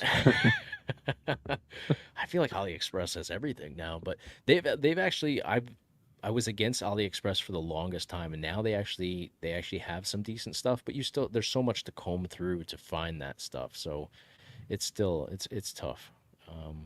I don't know if I've ever actually used it. I don't know. I just, for whatever reason, my assumption is it's like a sketchier eBay. Is that accurate? Yeah, I look at it as like a sketchier Amazon, but yeah, Okay. same sort of deal for the most Okay. part. Yeah, but you don't know. It all comes down to the sellers at the end in any Sure. platform. I mean, any sellers can ruin any platform, and I think with Mhm. eBay it did for a long time. I think now it's gotten better, but yeah, you just never know who you're buying from, and are they going to, you know, everybody now, especially with Amazon Prime, I order something, I get it tomorrow. So now everybody wants that experience, and if you're dealing with an individual, you know, they're maybe not going to send stuff out right away. And Yeah. I mean, I've Yeah. bought stuff off the TikTok shop, and that's probably the sketchiest thing you can do. So I had And it was somebody tell fine. me I had somebody tell me, actually Jose, who pointed me in the direction of something that I reviewed not too long ago here. I got it from Amazon, but he got it on TikTok shop for like $15. I was like, dude, there's no way that's gonna work. And you know, he couldn't wait to tell me that it did. And you know, he was showing me, he was watching the Yankee game in his car on his, you know, center console. yeah, So it's insane. Is Somebody's this losing their sustainable, ass. though? The TikTok shop, is that something that's like here to stay? Probably. I don't imagine it. know. I mean, it's making so much money for them. as long as TikTok's here to stay, I think that's been up in the air a little bit. But Yeah. Well, I don't think what's probably going to happen with TikTok is some Silicon Valley entity is going to buy it or merge with it or something and Yeah. bring them into the club, right? right. Because right now they're outside of the club, and that's why, you know, the powers that be don't like them because they're on the out, you know, they're Very true. outside That's And yeah, they're- that's and they're always how challenging the it's- club. They're challenging the oligarchs. Yeah. Yeah, which, you know, generally speaking, I'm in favor of doing that no matter what, Same. no matter who you are. Even though you are, you know, a foreign adversary, I'm still probably okay with it. But yeah, I mean, I think they're gonna get folded into the club, and it's gonna be all right. Shade Tempest. What should I do a video on? I think I missed your initial. Canvas. Is that? Maybe that's what we were talking about. I don't know. Oh, a new theme for Botticero. I will look into it. I think I have to update it. Dude, I don't know if I have the latest update, but I got to do some stuff with Botticero later today, so maybe I'll update that. eBay is people buying from Ollie and jacking up the price. Yeah, I mean we've kind of got that yeah, middle there's interesting sort model. of market. Interesting. Yeah. Well, for a long time you could do that with like Amazon was now Amazon stocks stuff, and then you basically get it through the warehouses. But for a while, people were just buying stuff cheap overseas and just being the United States seller of stuff. Like even handhelds, when I first got into reviewing handhelds, you had people over here that you would buy it from because you could get it in 2 days versus 6-7 weeks, and you would pay a premium for it. So people used to be able to kind of navigate I've bought that. things on eBay and then gotten them delivered to me by Amazon. What the hell is that about? Drop shipping, I would imagine, right? It's probably drop Like, shipping. how is that profitable? Like, I guess there can't be yeah. big margins for that, right? You wouldn't think unless, I don't know. No, It the just middleman. depends. He's right. That's Yeah. there can't be any gross profit on that. I No. mean, unless you're Unless doing so they're- much of it that there's tiny There margins are add up. scams though with eBay where I know that there's a vetting process, if you will, where for 30 days you're under review. So you could, if I'm just thinking like a scammer right now, you could do something like that where maybe you're losing money, but you're managing your losses. Up front, okay, I'm going to lose $5-6 on this. I'm going to do it 30 times or something. My account's going to become verified, if you will, and then after that I can scam people, because I had that issue when the PS5 came out. My stepson was I forget what age that birthday was now, a couple of years ago. We wanted to get him a PS5, and I was like, you know what, I'll just pay whatever the ridiculous price is for it. And I went on eBay. This guy had good reviews. I looked up his reviews, and he was selling like generic stuff, but all good reviews. It came in 2 days, so I'm like, okay, he's legit. Bought a PS5 from him, $800, and never got it. And then he disappeared. And so, I mean, I got my money back because it was through PayPal, but I think it was like a 2-month process to get it back. Yeah, the chargeback thing takes a minute. Yeah, especially, and PayPal takes their time. They're separate from. I remember back when they were somehow connected with eBay. Now they're separate. So, it was a pain, because I mean, $800. I mean, who wants to eat $800 for 2 months? Even though you're going to get it back, it's still that still hurts. Stings. It hurts. Yeah. That's right.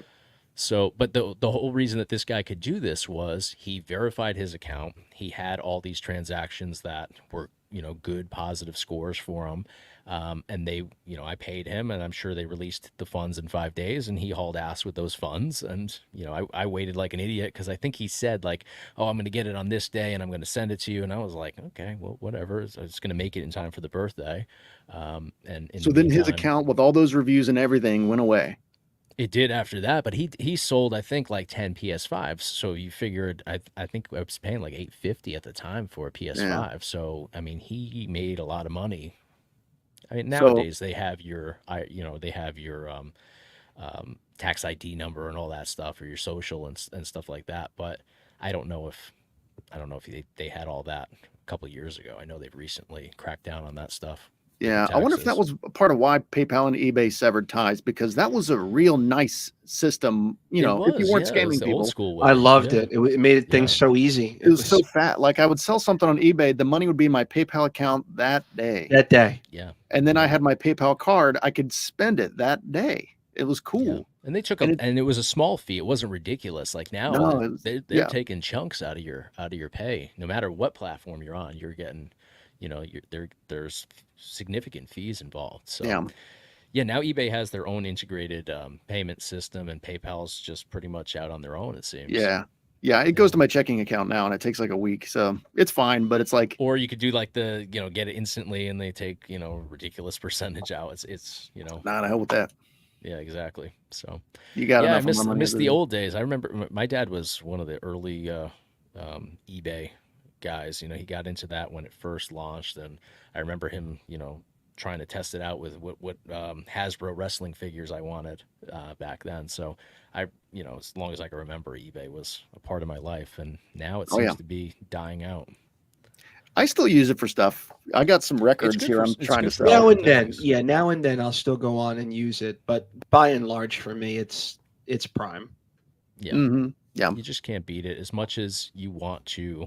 I don't know. At least I want to push up, push against it sometimes for, it being big business and squashing the little guy. How can you, the convenience of it? And the prices are great on there too. I mean, I can get household stuff cheaper than going down the street to the grocery store, and it Mhm. comes comparable to me. All right, what do I need for tomorrow? Well, if I get it on Amazon, there's a good chance I have it by like noon tomorrow versus Yep. what That's a time am I great going to go to point. the store. It's, it's a no-brainer in a lot of ways.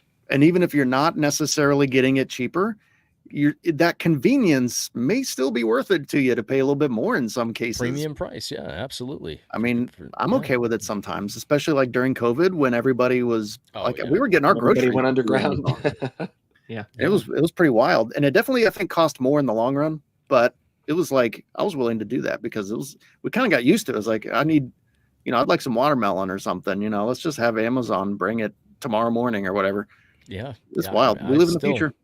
Yeah, I still will pay more for convenience. I mean, we did our live on Friday night, and I might have jumped on Uber Eats and got McDonald's delivered to the house right after so, for $45 or whatever it was for one person. I don't know. That is the epitome of like capitalism, like first Yes. world stuff. Like I can't tell you how many times I've deleted the app and then re-downloaded it the same That's day. good. Like I feel Same. like this is how I assume like somebody that has a gambling addiction Yeah. like deals with like DraftKings. That's me with Uber Eats.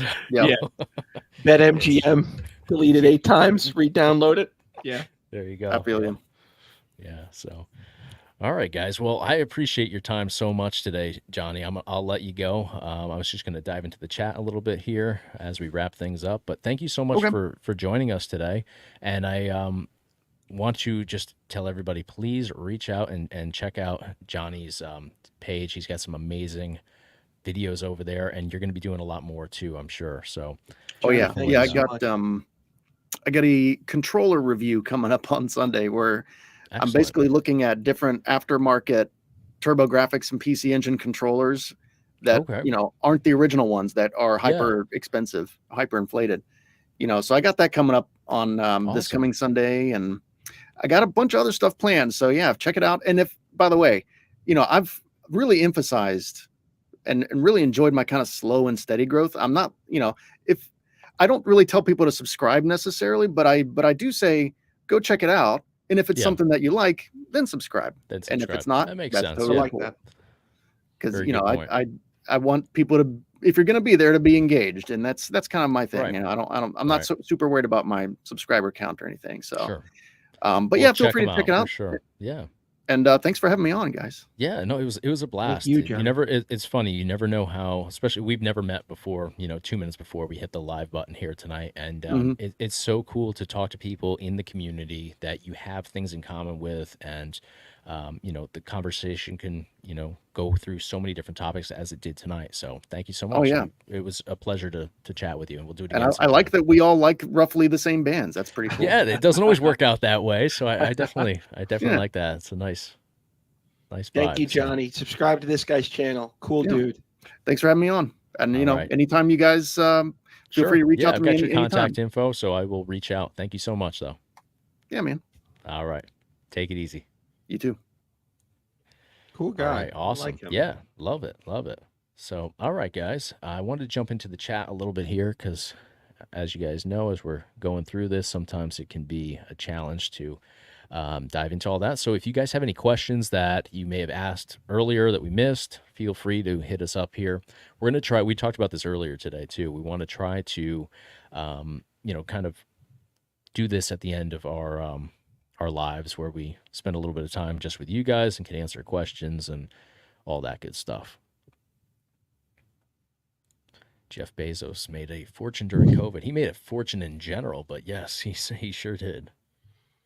This was I don't mean to move No, away from the go ahead. chat. I don't mean to migrate away from the chat, but No. it was Rob that introduced us to Johnny, right? Yes, Retro Yeah. Rob, who's introduced us to a lot of people. I can't Yes. thank him enough for that. Thank you, He's Rob. awesome, and he was a pleasure to talk to as well, He as was was. Johnny tonight. So Cool story. I love the Aliens vibe. I'm a huge fan. The TurboGrafx 16, that was really cool. You don't hear often. I got into that more so through Yeah. emulation than actually playing on, the original console. He But might be great the titles on first there. one, Johnny, first gamer who's told me that it was that console that was their first. Obviously, people had that console, but their He's first. when Interesting. when did that come out? TurboGrafx. I'll say What was his- 89. Yeah, I'll say so nine- he's not that much older than me, so he would have been getting into that very late, I think. Yes.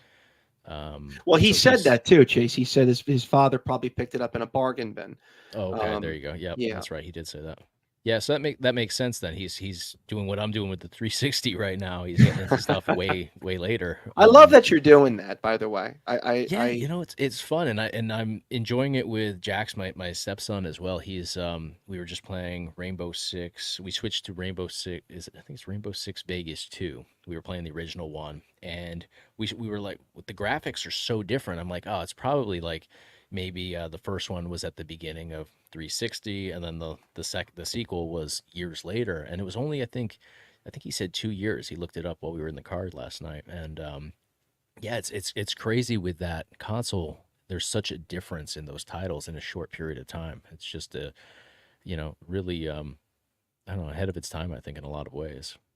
And oddly enough, now people are I see YouTubers talking about 360 a lot, which makes me think that I think the market on those games is going to skyrocket in the near future because the trends seem to start with YouTubers, and I've seen that with. It's funny. Bill Rob mentioned it on his Gamer Looks at 40, and he was talking Oh, about really? retro aspect. Yeah, Yep. and I was like, "You bringing It up seems to be coming 360?" up. He's Yeah. like, "Joey, it's over 20 years old." And the way he said it, I was like, "Oh my god, like that is retro." Do you ever Christ. think back to like, so in 2000, 20 years would have been 1980, and now 20 years ago was, I know it was it's- 2000. when you do that, it almost hurts.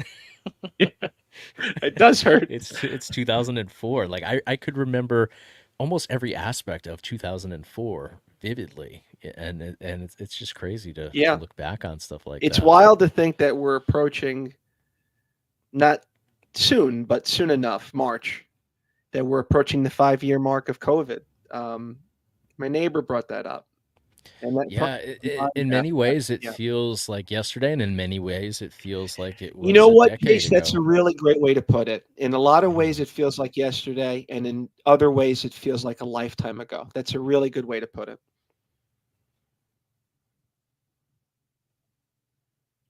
I'm sorry, I'm just taking in the live chat Comments?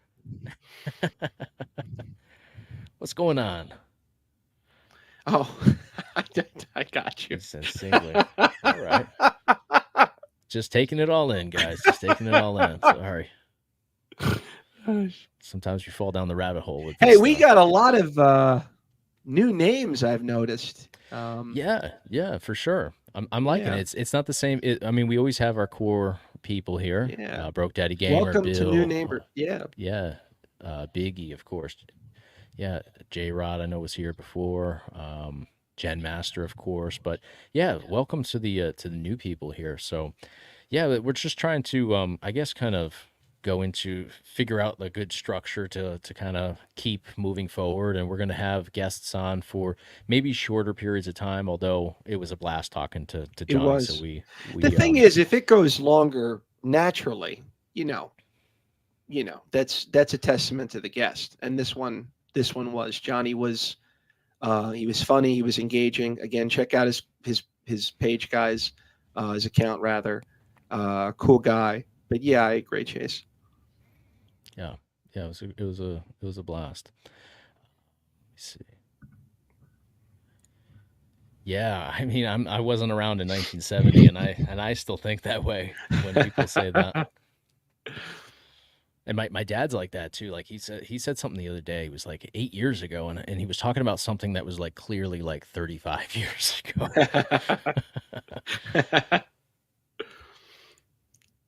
Thank you. Oh, Yeah, well, hey, sometimes people need a little. We were talking about that with Review Tech USA. Some people need to take a few minutes to reflect or something. So, I a hope little they get it timeout back where on we, track. Yeah. yeah. Oh, What are we thanks. thanking for here? I think I know what they're thanking for. I put somebody in a little timeout here. Oh, what happened? Tell me. Talk to me. I don't know. We were just having a little crazy time over here in the live Oh, I chat. see. Some Yeah, people I need got to, you. That we was all we, me, we saw guys. some we get crazy times sometimes in the comments. I've seen You that in need some crazy videos. time. You need crazy times sometimes, but sometimes it needs to take a little rest. So Chris Of course, Carpenter, this what's up, stream. man? Welcome. Thank you so much. Yeah, it was a good one. Really cool dude. I'm not just Yeah, saying remember that. if you guys are if you're jumping in late too, these are always available. You can always go back and watch them. So and we just did that with Rob the other day too. We were supposed to do Rob live, and I was looking forward to that live, but we ended up pre-recording. So that came out yesterday. So if you didn't see that, you guys should check that out too.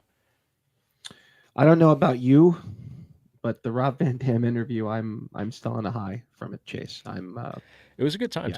talking to Rob. Rob I'm was still on a high. I'm a huge wrestling fan, as everybody he's still knows. on a high too from talking to us. He'll admit that. He will. tell He you will. He himself. has no issues. Now I'm a huge wrestling fan, as people may or may not know. And thank you, Chase. Thank you so much for making me a part for of that. sure. And yeah, of course. No, it was a blast talking to him and kind of getting to know him too, because it wasn't just like and we've talked about this, but we'll talk about it publicly here. It wasn't just a wrestling discussion. We covered so many different things, and I feel like it was very personal with what he what he had to say. Gloria got another timeout here. I don't know how long the timeouts last for here, but yeah, I was trying to be nice, but yeah, I don't know. Some people are a little strange sometimes, So no, he got real deep, real into his life. for sure. His ex-wife. I mean, I anytime we always talk about this, Chase, you and I, that a guest is that comfortable in opening up. It was overwhelming. Yeah. You never know. I mean, even with these, you never know where things are going to go or what the vibe is going to be like. But Rob was great, and Buff was like that too. Buff was great to talk to, and just to get insight. And I feel like Buff, we talked a lot about wrestling, but we also talked about personal life and stuff too, and just getting to know him off camera. He's another great His friend of mine, video too. with DDP and how he was featured. Yeah.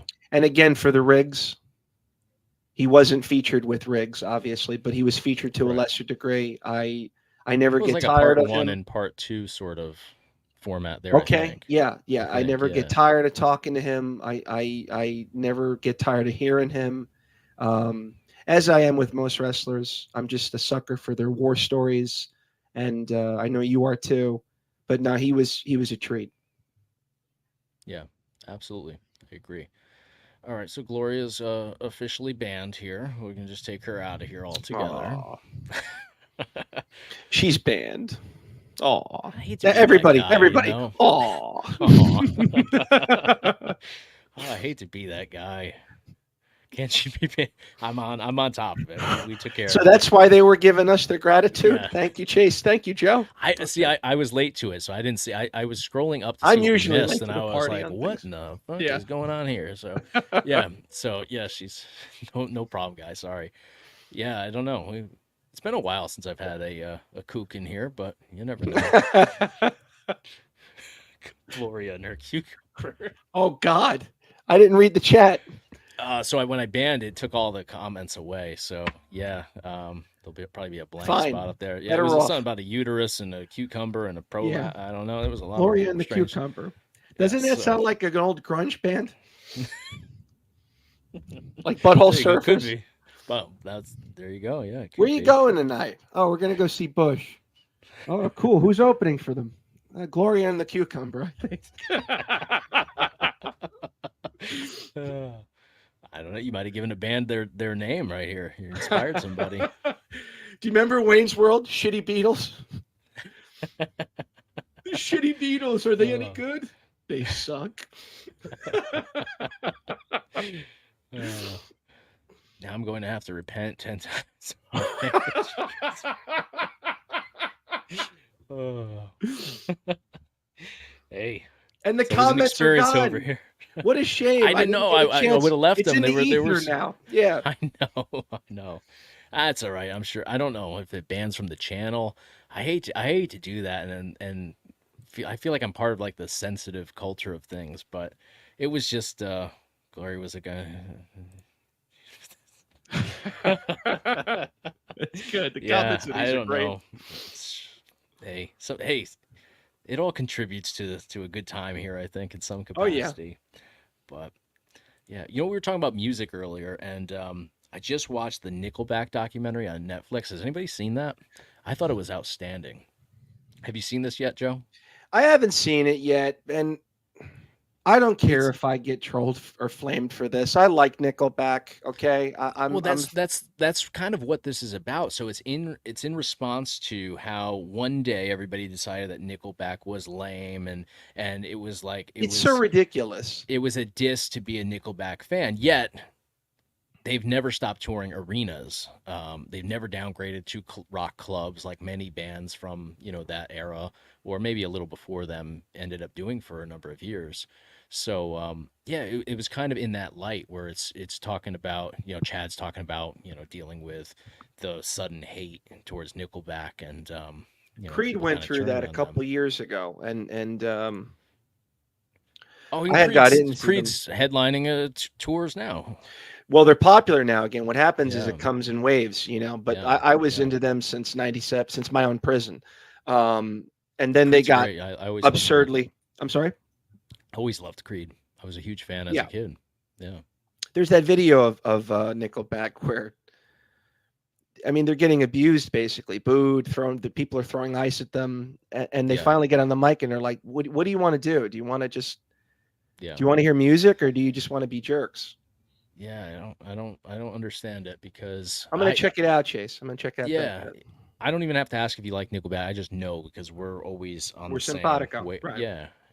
I already know that you're a fan, but yeah, it's funny how that goes sometimes. But Creed seems to have, they hit a resurgence maybe a decade ago. I remember seeing them, and I remember it being a $7 ticket to see them because they weren't selling like they were anticipating. But they did a new album.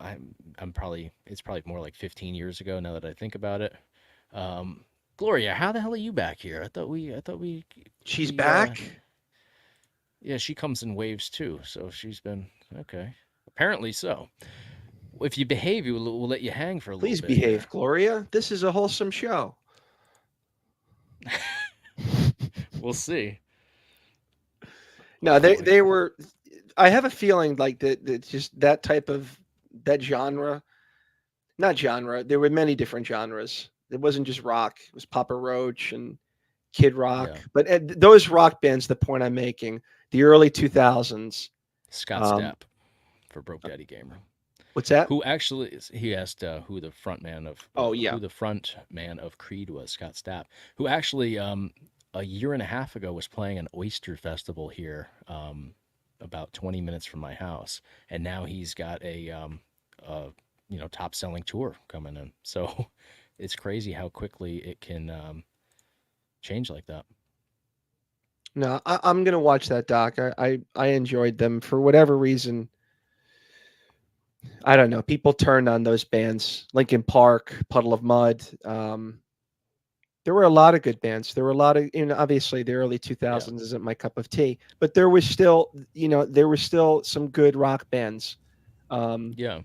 And then obviously you had the leftovers of Metallica, Foo Fighters, and whatnot. It was still a good era for rock up until 2007, I'd say. Yeah, for sure. And I put Nickelback on the other day in the car, and I was like, this is good rock music, and it's edgy. It's not like, I know that they got hit for being, poppy or commercial or whatever. But I mean, they've got some vulgar stuff too. I mean, in the not- Wrestler, yeah, in the movie The Wrestler, there's a great scene where Mickey Rourke says, everybody hates on hair metal 80s music, and Marissa Tomei responds like, "There's something wrong with just having a good time." That's Nickelback. Just you don't need to listen it to doesn't November have to Rain. be- Every yeah, song doesn't have to be this ballad 9-minute deep thing. You could just turn it Right. on and have a good time with the windows down. you can listen to Animals and have a good time. Yeah. For sure. Let's see.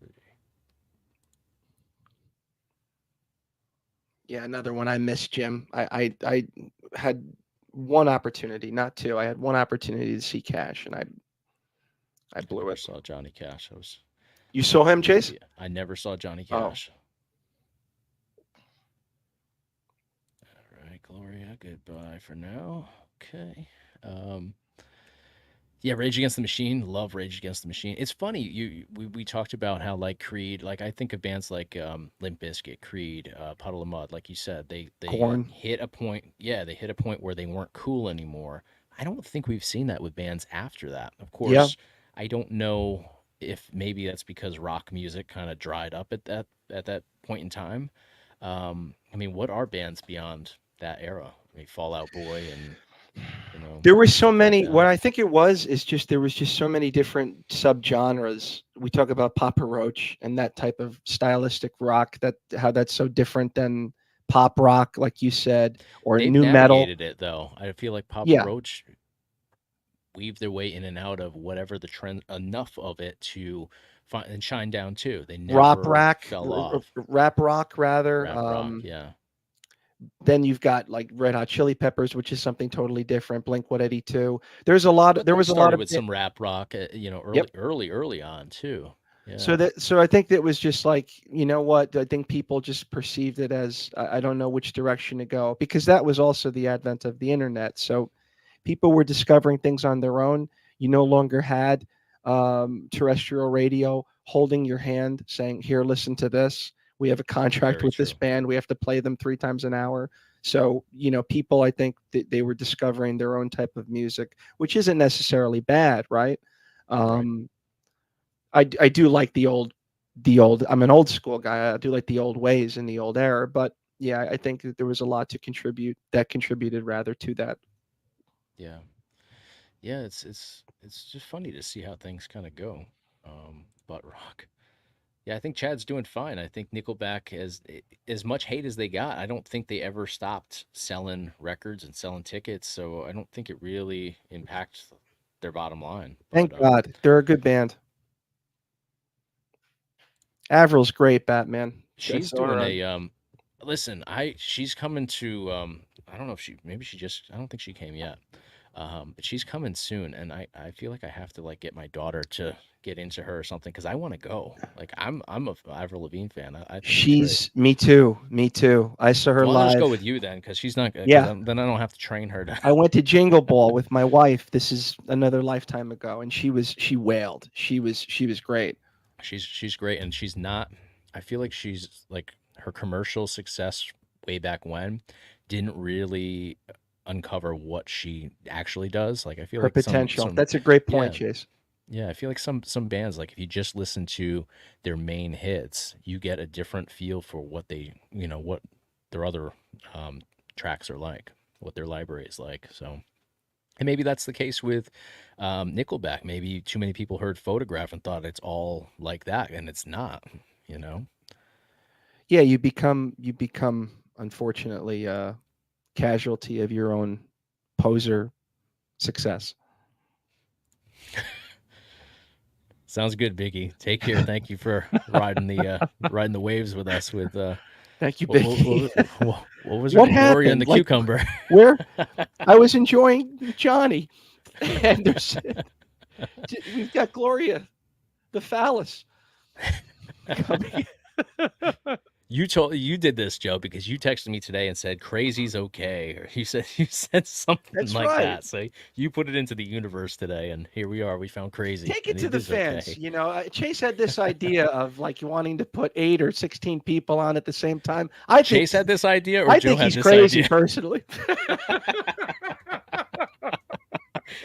Joe had this idea. Let's call a spade here. Joe had this idea called what was it? 8-bit. I think 8-bit battle royal, 8-bit battle. Well, we would get 8 guests, not just the one, which sometimes it's a lot to deal with one. He wants to bring 8 people in here and have not just a discussion, but a debate. A fight for a giveaway. And he was shocked that I thought it would be chaotic. That it would be bedlam. And then add Gloria and the Cucumber to the mix. I mean, we might just break the internet. I don't know.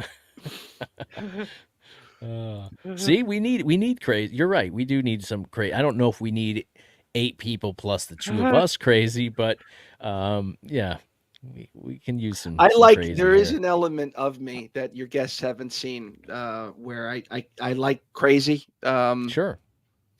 They haven't seen it yet. I'm my buttoned up self here, but yeah, I could do the unedited version of Rob Van Dam, and we could see a little bit more. Someone, of Joe. I think it was Nummy that said they wanted to see more of the Yes. crazy me, but it's got to be in the Crazy right Joe. setting. I can't force it. For sure. Chase has that Yeah. side too, for the record. Yes. Yeah, the people have been here a while have seen me do some crazy stuff back with DK Oldies and stuff. But yeah, I've buttoned it up a lot. Yeah. And I think as you grow too on YouTube, like, you have to, because You have to. So Heck and Steve and I did a sorry, I saw Gloria's name again. I got concerned. Heck and Steve and I did a live stream on the 4th of July, and we were not able to monetize it because we were too edgy, which me and edgy, at least on YouTube, doesn't really go together so well. But apparently there was excessive vulgar language. I think I dropped the F-bomb more in this live tonight than I did in that one. So I don't know. Maybe it's just Heck and Steve rubbing off on me, but yeah, we weren't able to monetize that. Not that it's a huge deal, but it just goes to show you that you have to be careful, on YouTube with what you say and, all that stuff. So, You know what upsets me when you tell me this stuff, or Yeah. anyone? I shouldn't say you specifically. Sure, Rob. sure. Let's say Rob. Okay. I don't like it that these platforms can be judge, jury, and executioner, and there's nowhere anyone can go for recourse. There is nowhere. Yeah. Where are you going to go if something happens unfair? Because that happens, right? Yes. People don't It's get funny, it right all the time. So where do you go to complain and say, You don't. You shut the hell up. Yeah. You have no recourse. There's nowhere to go. I mean, if your voice is the only thing, because let's face it, if they give you a hard time, and I'm not saying specifically YouTube, so YouTube, unclench your cheeks and relax. Yeah. I'm talking about Facebook, anybody, any TikTok, platform. anyone, yeah, right. we'll say Meta, because I'm not Be on there, Live, so I Meta. don't care. Okay. They can't do anything to me. But yeah, like there is no recourse. Either your voice is the only thing you can do is to share your experience, like Retro Rob has done, but they silenced him, so he couldn't even do it on that platform. He had to go to a new platform to tell his story. So it's crazy. And I was talking to Anthony today about just revenue, and we're talking shop about YouTube and revenue and stuff. And he said, "Do you trust the numbers?" It's like, what choice do I have? Yeah.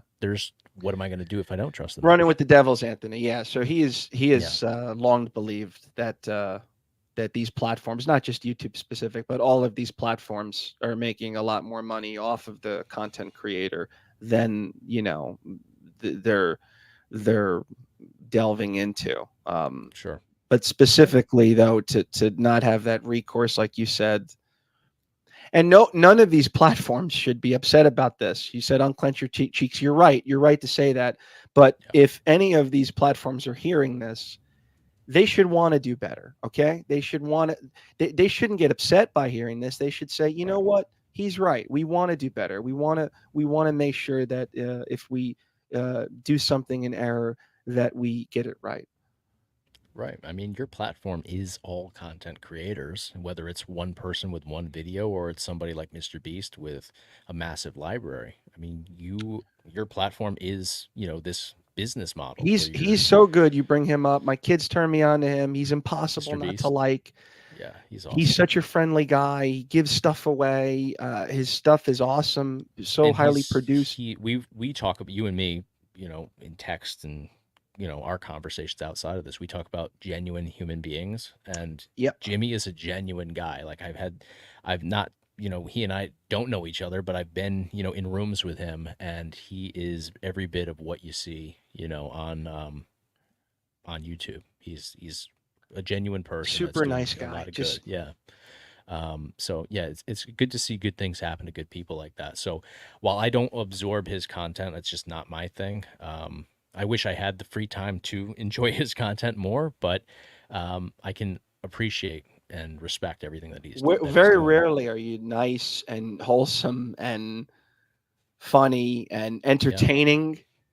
You check off all those boxes, and he is right. entertaining. Yeah. About a month ago, my kids wanted me to watch, I forget what it was. I think it was 100 people. Each one was a corresponding age. They were in like a box. So like if you were Okay. in box number 2, you were 2 years old. If you were in box 70, you were 70 years old.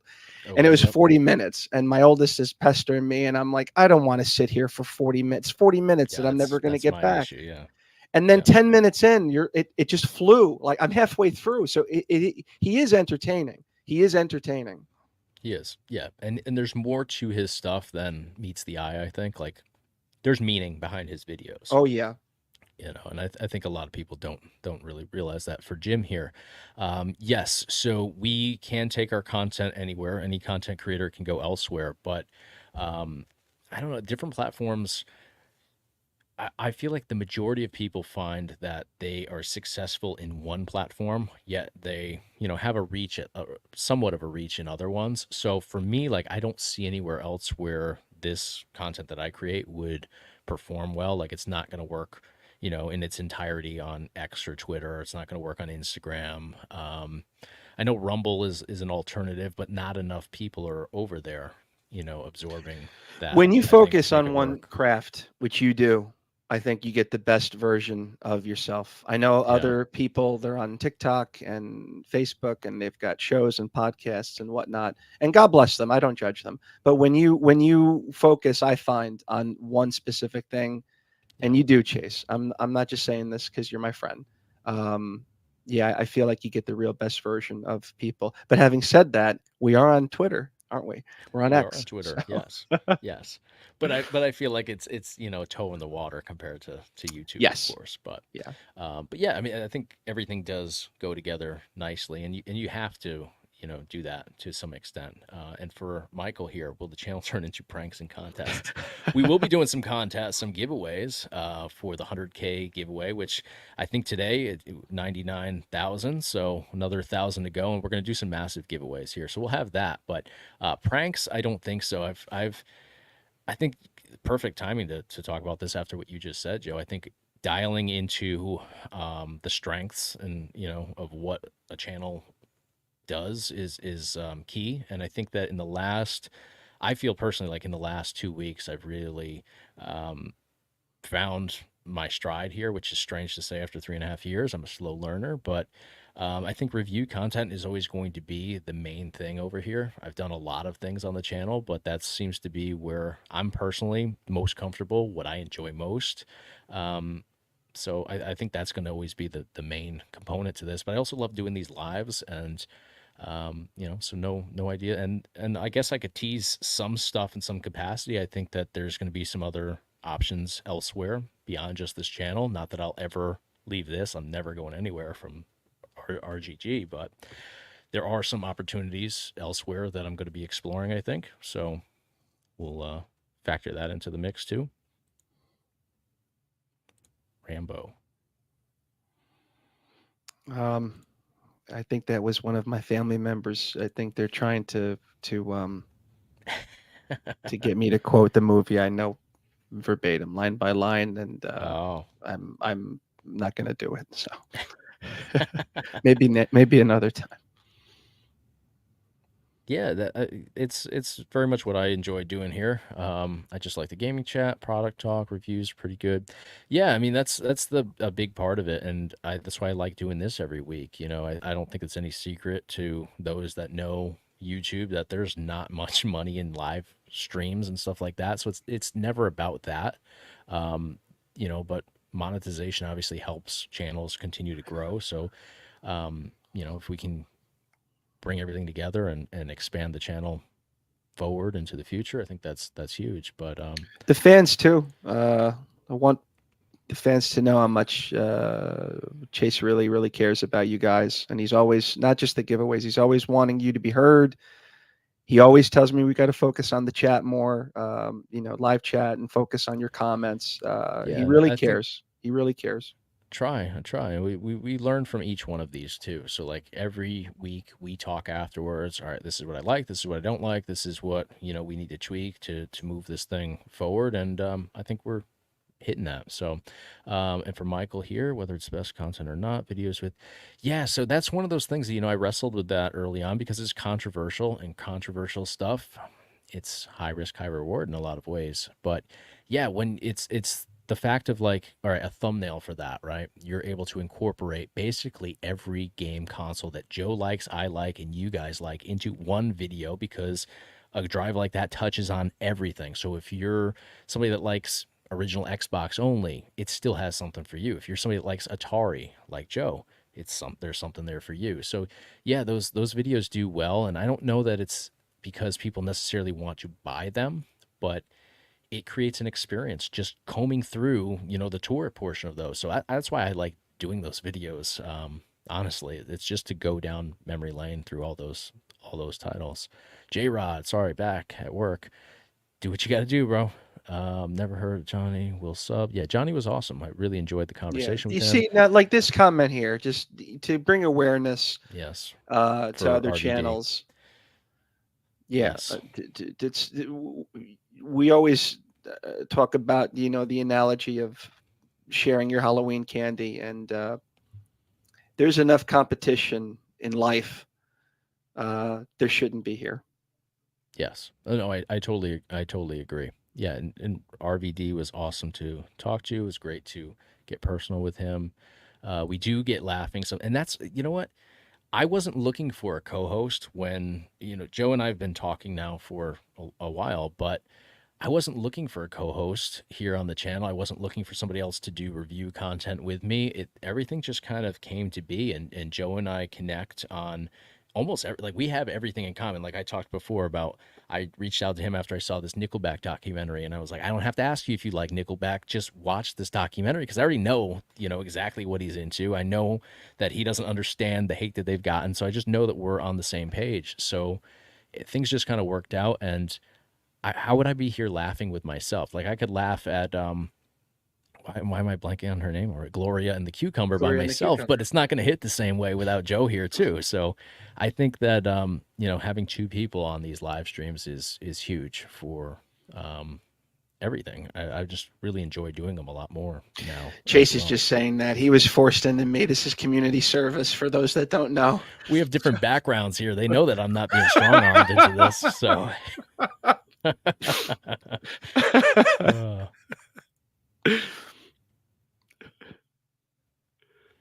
you got to, yeah. You know what? You have Yeah, to. Josh, You have to go ahead. take a step back when it's necessary. But you're You know, burnout's doing great real, things. and if you, and thank God I haven't had it yet, but burnout's real. So sometimes you got to take a step back and just put things on the shelf. You know, I know Rob did it. I know Scott did it. My best friend Bill did it. So it's you know, it'll always be there waiting for you when you come back, Josh. Heck and Steve was here earlier. He was he stopped in for actually a while today. But Heck and Steve's so Steve and I consider him to be a close friend. We talk all the time. He's somebody that I reached out to early on when he first started on YouTube. He actually did like a reaction video to me reacting to a video, and that's how we got acquainted with each other. But he's an awesome guy, and it's funny. I don't think that he is necessarily like the biggest fan of my content, and I'm not necessarily, not that I'm not a fan of his content, but we aren't like the same channel. We aren't 100% aligned in every, way, shape, out there, but we're just good friends, and like we'll stop in on each other's stuff, and he's just like a great dude. So yeah, he doesn't, he's one of those guys, he doesn't have to be here all the time, and he doesn't have to watch every video and stuff like that. We just, we're friends, and friends don't always 100% align with the same interests and stuff. So always a big fan of what he's. I love what he's hearing doing stories now. like this. Yeah. You can be I think it's friends with important because someone. I think that when you're friends with people, I think you feel like you have to watch all their content and stuff Yep. like that. And I'll be the first. Like, I haven't watched one of his videos in a little while. I'm sure he hasn't watched all. I There's know only Rob so many John hours down, in the but- day. Yeah, that's- Exactly. Yeah, and it's nothing personal. It's just when you're creating content too, it's tough to find time to even do that. Let alone And I love it know that how- you said it's different comedy and stuff, and that's Yeah. important for. There's just so many. I have so many friends that it just clicks, like me and Chase, and then there's other friends that we have different values. We root for the different sports teams, and we're still Yeah. friends, right? Of course, yeah. So I'm glad you said that, Chase. Yeah, I mean, everybody can have a difference of opinion and stuff. And Can be not different, have right. to, not have to punch each other in the face afterwards. right. I love that. All right, so